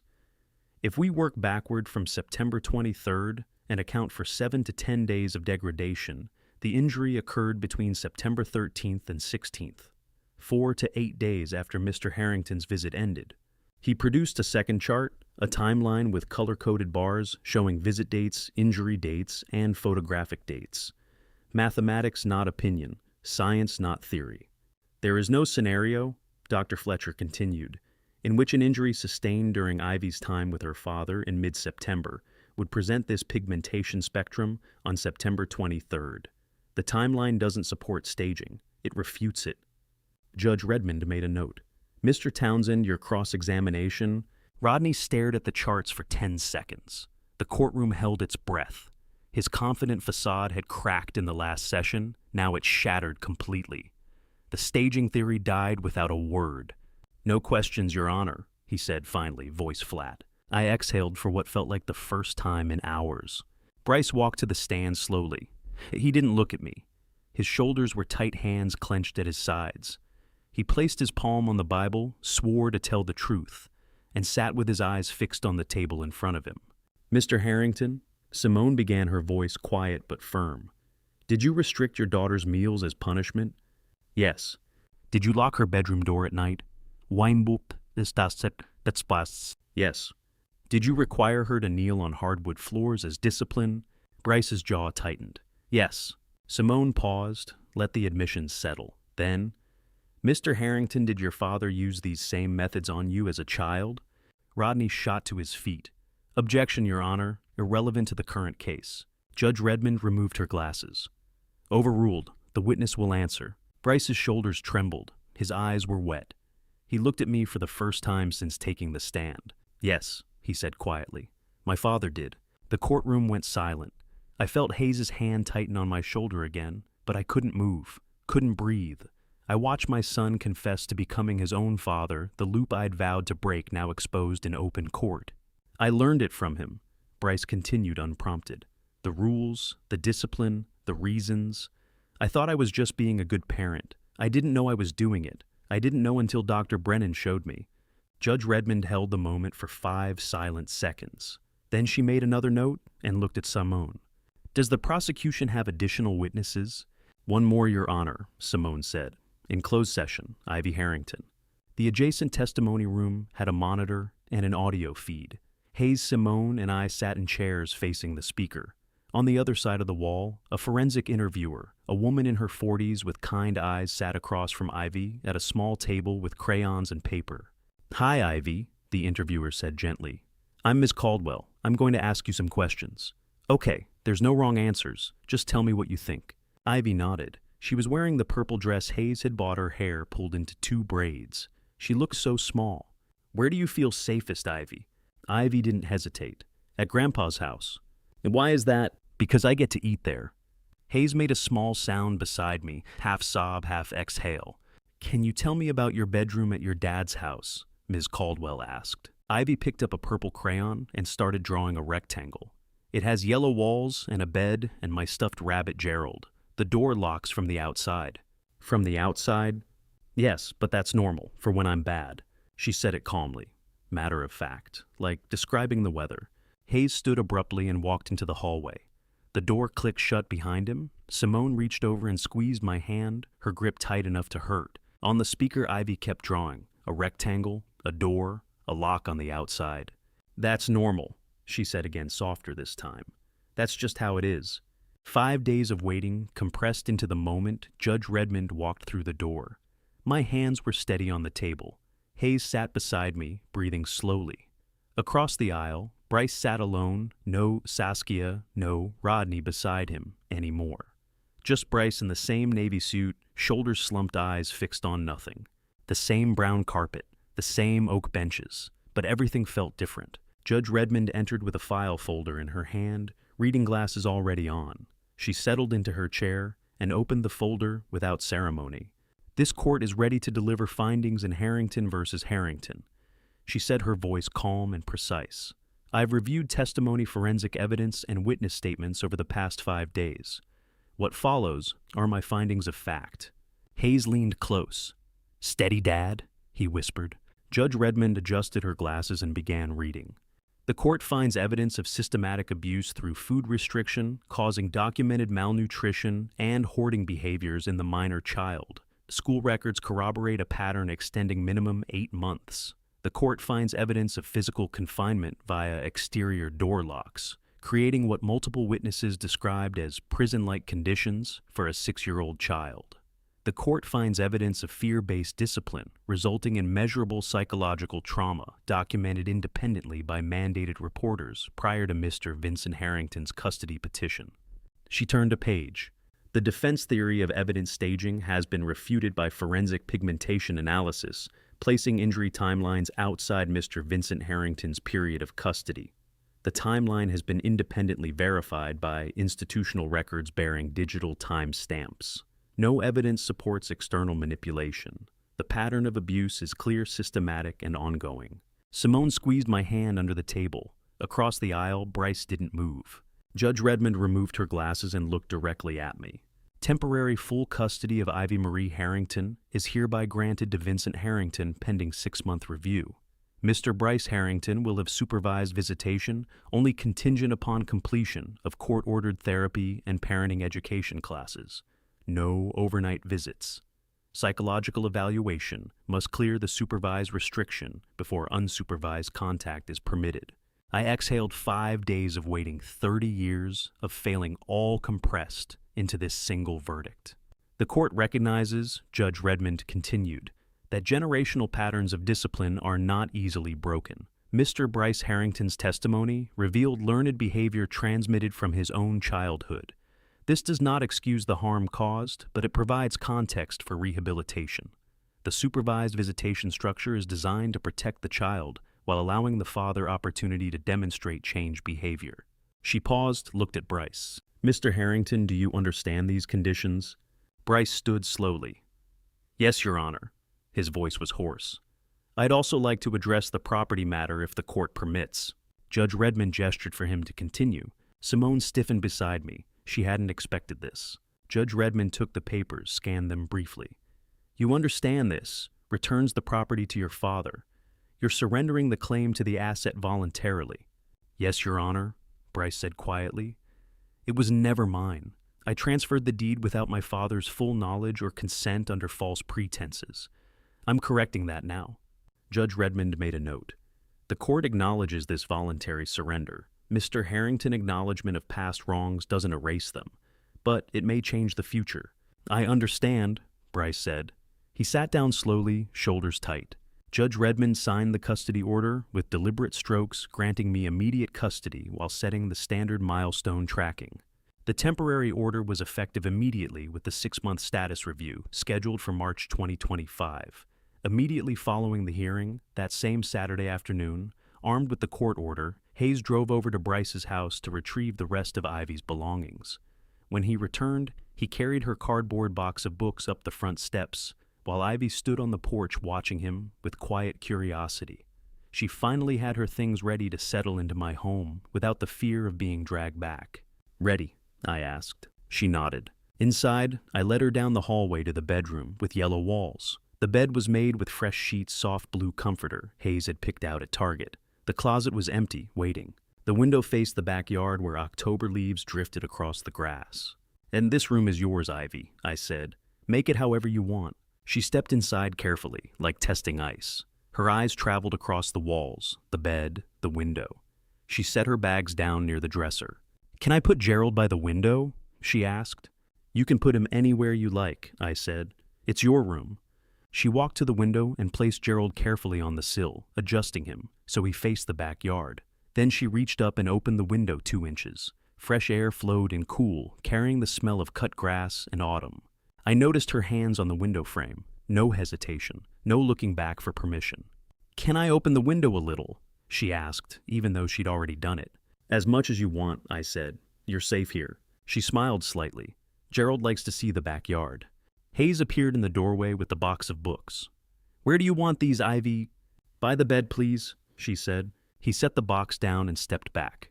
The 3 of us stood there for a moment, Ivy arranging Gerald just right on the windowsill. Hayes watching with his arms crossed, me standing in the doorway. Yellow walls like sunlight after years of locked doors and brown carpet courtrooms. Ivy opened the box and started pulling out books, picture books, chapter books. A worn copy of Charlotte's Web with the spine cracked from reading. She stacked them carefully on the bedside table, organizing them by height. Ivy, I said quietly. The door doesn't lock from the outside. You can come out anytime you want. Kitchen, living room, backyard, anywhere. This is your home. She looked at me, really looked for the first time since arriving. Even at night. Especially at night, I said. If you're hungry, get food. If you're scared, come find me. If you just want to sit in the living room, that's fine too. No locks, no rules about that. She nodded, slowly processing this information like a new language. Gerald sat on the windowsill, one button eye, watching the backyard. The window stayed open. Fresh air kept flowing in. Ivy breathed it in, shoulders relaxing slightly. I stood in the doorway, watching her arrange her small collection of belongings books. A purple hair ribbon, a drawing of a house with no locks on the doors. This is where the loop stops, I thought. 30 years too late for Bryce, just in time for Ivy. The loop stops here. I found the cookies on Tuesday, 3 sleeves of Oreos tucked beneath Ivy's socks in the dresser drawer, hidden like contraband. She was at school. I stood in her doorway holding the packages, Gerald watching from the windowsill, with his single button eye. She needed to know it was safe before she'd stop hiding. I left the Oreos where I'd found them carefully repositioned under the socks. Then I went to the kitchen and filled a wicker basket with crackers, dried fruit granola bars, and a sleeve of those same Oreos. I carried it upstairs and placed it on her dresser beside the lamp. On an index card in my surgical handwriting, I wrote, "Your late-night snack basket." When Ivy came home from school, I mentioned it casually. "There's a basket on your dresser, for whenever you're hungry." She nodded but didn't go look. Not yet. That night, I woke at 2 in the morning to soft sounds in the kitchen. I found Ivy standing in the dark, Gerald clutched tight against her chest, staring at the closed refrigerator. "Can't sleep?" I asked quietly. She startled. "I wanted water." "Would you like oatmeal too?" She hesitated. "Is it okay?" "Always," I said. I sat at the kitchen table without turning on the overhead lights, just the stove light casting soft shadows. I made oatmeal with brown sugar and cinnamon, the way my mother used to make it. Ivy sat across from me, Gerald in her lap, watching me stir. "You can come down any time," I said. "Day or night, the kitchen's always open." She ate slowly, one small spoonful at a time, like she was testing whether this was real. 3 nights later, 2 in the morning again. This time she asked a different question. "Grandpa, can biscuits be regular, or are they still special? Isin buying sinji basis, mandu?" I looked at her standing in the kitchen doorway, bare feet on the cold tile, Gerald tucked under one arm. "Every day if you want," I said. "You choose what's special now?" Week 2. Ivy entered the kitchen without Gerald. Such a small thing, such a massive victory. She walked to the table, empty-handed, sat down, and asked if we had apples. I sliced one for her without comment. The hoarded Oreos in her drawer remained untouched beneath the socks. The basket on her dresser needed refilling twice. Progress measured in tiny absences and quiet requests. Late November, Bryce arrived for his first supervised visit. I watched through the living room window as his car pulled into the driveway, a modest sedan, not the luxury vehicle he'd driven before. He sat behind the wheel for 2 full minutes, hands gripping the steering wheel, preparing himself. I opened the front door before he could knock. She's in the living room," I said. Bryce stood on the porch, hands in his pockets, shoulders tight. He looked smaller somehow, thinner. The expensive watch was gone. "Is she—" He paused. "Does she want to see me?" "We'll find out together," I said. Ivy was sitting on the floor with a coloring book, crayons spread in a careful rainbow arc. She looked up when Bryce entered, her hand freezing mid-stroke. Bryce crossed the room slowly and sat on the floor. Instead of taking the chair, made himself physically smaller, less towering. He folded his legs and sat 3 feet away from her, giving her space. "Hi, Ivy," he said quietly. "Hi, Daddy." Silence stretched between them. I stayed in the kitchen doorway, close enough to intervene, far enough to let them try. "Ivy, I'm sorry," Bryce said finally. "I know that's not enough, but it's true. I'm sorry for the way I treated you, for the locks, for the rules, for making you scared." Ivy didn't look up from her coloring book. She picked up a purple crayon and colored carefully inside the lines. "Ms. Stafford says sorry means trying to change," she said. Bryce's shoulders trembled slightly. "Your teacher is right. That's what I'm trying to do." Bryce sat on the floor, making himself small the way he once made Ivy small, but this time to heal instead of harm. The hour ended quietly. Ivy showed him 3 finished coloring pages. Bryce asked what she was reading in school. They talked about Charlotte's Web and whether spiders could really write words. Normal things, careful things. At the door, Bryce turned back. "Dad," he said, voice low, "I'm doing the therapy for me, not to get custody back." I waited. Even if I never get her back, I need to understand what I did. Dr. Brennan says I can't fix the future until I face the past. So that's what I'm doing. For me, not for the court. I saw my son clearly for the first time in 38 years. Not the ambitious executive chasing Bernard Whitfield's approval. Not the strict father enforcing grandfather's rules. Just Bryce broken and trying. That's the first step, I said quietly. He nodded and walked to his smaller car. The engine started with a modest sound. He drove away slowly, following the speed limit. December morning, cold sunlight streaming through the kitchen window. Ivy came downstairs in her purple pajamas, hair tangled from sleep. Grandpa, the basket is empty. First time she'd asked, instead of hiding. First time she'd trusted the supply would continue. Let's see what we have, I said. I opened the kitchen cabinet, the one at her eye level, the one I'd reorganized specifically so she could reach everything. Crackers, cookies, granola, bars, dried fruit. Abundance, unlocked, available. Ivy stood before it staring at the shelves. Then she reached in. No hesitation, no looking back for permission, no fear. She took a package of cookies, the same Oreos she'd been hoarding in her drawer, and held them like they were normal, like food was normal, like safety was normal. I turned away so she wouldn't see my eyes well up. 30 years of failing Bryce. 30 years of perpetuating what my father taught me.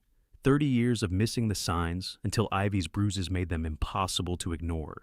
But this small hand reaching freely into an open cabinet, taking cookies without fear, this was the loop reversing. Can I have these for breakfast? Ivy asked behind me. I wiped my eyes, quickly turned back. You can have whatever you want. She smiled slightly and sat at the table Gerald tucked beside her plate. She opened the package and ate cookies for breakfast like it was the most natural thing in the world. Through the window, December morning, light caught the frost on the grass. The backyard stretched out peaceful and ordinary. Inside, a 6-year-old girl ate cookies without asking, without hiding, without fear. 3 generations finally moving toward healing instead of harm. The loop didn't just stop, it reversed. Flour dusted the counter like December snow, and Ivy's hands, small, careful, pressed Helen's old biscuit cutter into the dough. The kitchen smelled like butter and warmth, the oven preheating with a low hum that filled the quiet morning. Press straight down, I said, guiding her wrist gently. Don't twist, or they won't rise properly. Ivy nodded, concentrating. She pressed the metal circle down through the dough, lifted it, and a perfect round sat on the counter. Like this, she asked. Perfect, I said, just like that. She cut another, then another, arranging them carefully on the baking sheet I'd lined with parchment paper. Flour covered her fingers, dusted her purple sweater, settled in the creases of the cutting board Helen had used for 30 years. Whose cutter was this? Ivy asked, turning the metal circle in her hands. My wife Helen's, I said. Your grandmother's. She made biscuits every Sunday morning. Used that same cutter for as long as I knew her. Ivy ran her thumb along the worn edge. Where is she now? She passed away, I said quietly. Before you were born, but she would have loved teaching you this. Ivy nodded slowly and set the cutter down. She cut 3 more biscuits in careful silence, the metal pressing through dough with soft resistance. Then she stopped, looked up at me, flour still on her fingers. Grandpa, why did you save me? The question hung in the warm kitchen air. Direct, small voice but clear eyes. My hands stilled on the dough I'd been rolling. Because you're my granddaughter. But you didn't know me before, she said. Not really. We only visited twice. I looked at her standing beside me, 6 years old, holding a question she'd been carrying for weeks.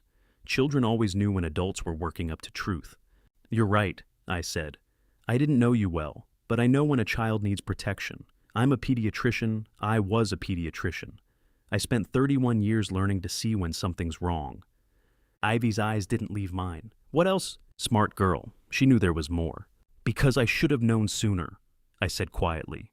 I should have seen the signs earlier. I should have asked better questions when you visited. I should have looked closer.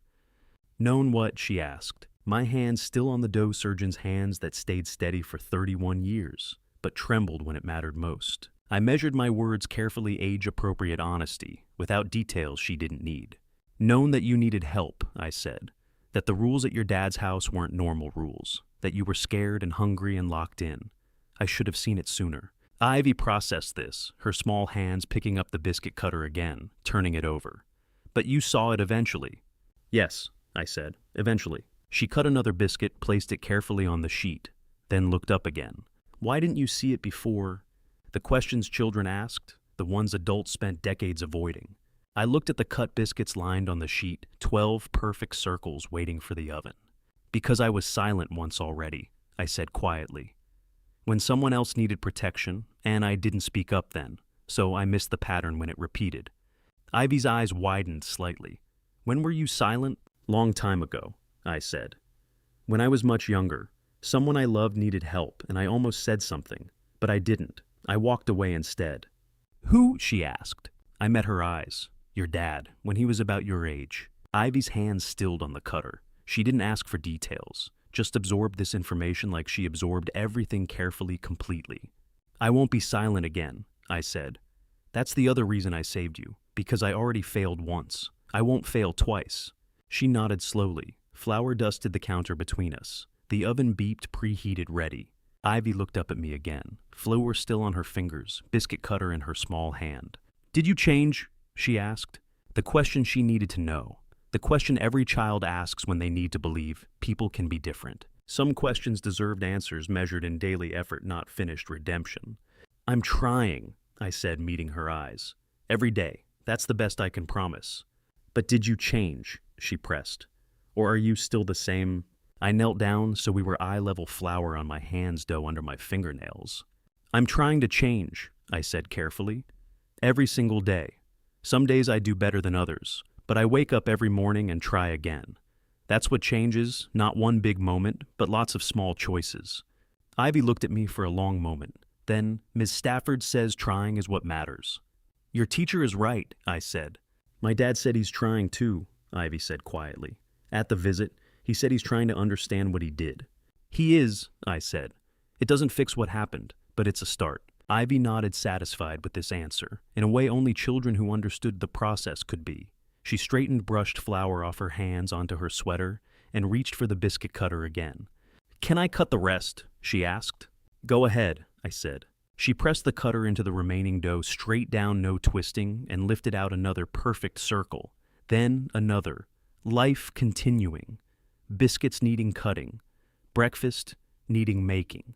I stood and moved the finished tray to the oven, slid it onto the center rack. 12 biscuits that would rise in the heat, golden and warm, ready in 15 minutes. Ivy cut the last 3 biscuits and stepped back to survey her work. How many did we make? She asked. 15, I said. That's a lot of biscuits. Can Hayes have some when he comes over? Absolutely. We'll save him the best ones. She smiled and reached for more flour, dusting her hands before starting to clean the counter. The conversation settled between us, not solving everything, but honest. And honesty was where healing began. Outside the window, December morning, light caught the frost melting off the grass. Inside, the oven warmed the kitchen. Ivy hummed quietly as she worked, wiping flour from the counter with a damp cloth. Trying every day. It was enough. The snow started mid-afternoon, and Ivy discovered it the way she discovered most things quietly, then, all at once. She'd been at the kitchen table with her homework when she went still and said, Grandpa, look. Outside the window, flakes came down slowly and deliberately, settling on the fence posts, filling the grooves in the patio stones, covering the flower bed we'd dug through together in October. The first snow of December, I said. She pressed her palm flat against the glass, pulled it back, and looked at the fog her warmth left behind, watching it shrink and disappear. Can Gerald see it from the sill? Turn him toward the window. She walked to the windowsill, repositioned the rabbit 2 inches to the left, then stood back and checked his angle like a photographer framing a shot. Better, she decided, and returned to her homework. That was it. No performance, no permission seeking. Just a child adjusting a stuffed rabbit so he'd have a good view of the snow, then getting back to long division. I stood at the stove and let that land somewhere quiet inside me. I made cocoa the way I always made it, milk low, and slow cocoa powder, brown sugar. The pinch of salt Helen taught me kept it from tasting flat. When the mugs were ready, I set hers on the table without announcement. She reached for it without looking up from her worksheet, both hands wrapping around the ceramic, and kept working. The homework took another 10 minutes. She checked her answers twice. Her habit, not a rule I'd set. Then closed the notebook and picked up her mug with both hands. It done, she said. Good work. She looked out at the snow which had thickened in the last hour. The backyard was almost white. The bird feeder haze had hung in October, wore a small cap of snow on its roof. "Do birds come in winter?" she asked. "Some stay, mostly sparrows, cardinals sometimes. Gerald would like a cardinal. We can put out more seed tomorrow." She considered this seriously, nodded once, and drank her cocoa. We stayed at the table until the light outside went gray and the street lamps came on one by one down the block. No particular reason to stay, no particular reason to move, just the kitchen warm, the snow steady, the cocoa cooling to the right temperature for small hands. At some point, she leaned sideways in her chair and rested her head against my arm, not asking, not explaining, just leaning the way a child leans against someone they trust. I didn't move. Outside, the snow kept falling. Gerald watched from the windowsill. The bird feeder stood patient in the yard, waiting for spring. Inside, a 6-year-old finished her cocoa, set down the mug, and fell asleep against my arm, without asking if that was allowed. It was. It always would be. And to you listening to my story, remember this. Sometimes the people we trust most are the ones we overlook. For 31 years, I examined other people's children. I documented bruises, I filed reports, I saved lives. But when family betrayal happened under my own roof, I couldn't see it. Don't make my mistake. Don't let professional expertise or family loyalty or the comfortable lie of everything's fine blind you to what's right in front of you. The cost is too high. Family betrayal cuts deeper than any other wound because it comes from the people we're supposed to trust, without question. When I discovered what my son was doing to my granddaughter, it didn't just break my heart, it shattered everything I thought I knew about my own family. But here's what I learned. Silence perpetuates cycles. Speaking up breaks them. I believe God gave me a second chance to do what I should have done 30 years ago, to choose protection over comfort, truth over loyalty. The generational loop stopped because I finally found the courage to see what I'd been avoiding. If this story resonated with you, I'd be grateful if you'd share your thoughts in the comments below. Have you ever faced family betrayal that forced you to choose between loyalty and protection? Your story might help someone else find their courage. Please share this with anyone who needs to hear it, and subscribe to Revenge Dad for more stories like this one. Thank you for staying until the very end. This story contains fictionalized elements, but the message that breaking cycles of harm requires courage, honesty, and the willingness to see uncomfortable truths is what I hope stays with you.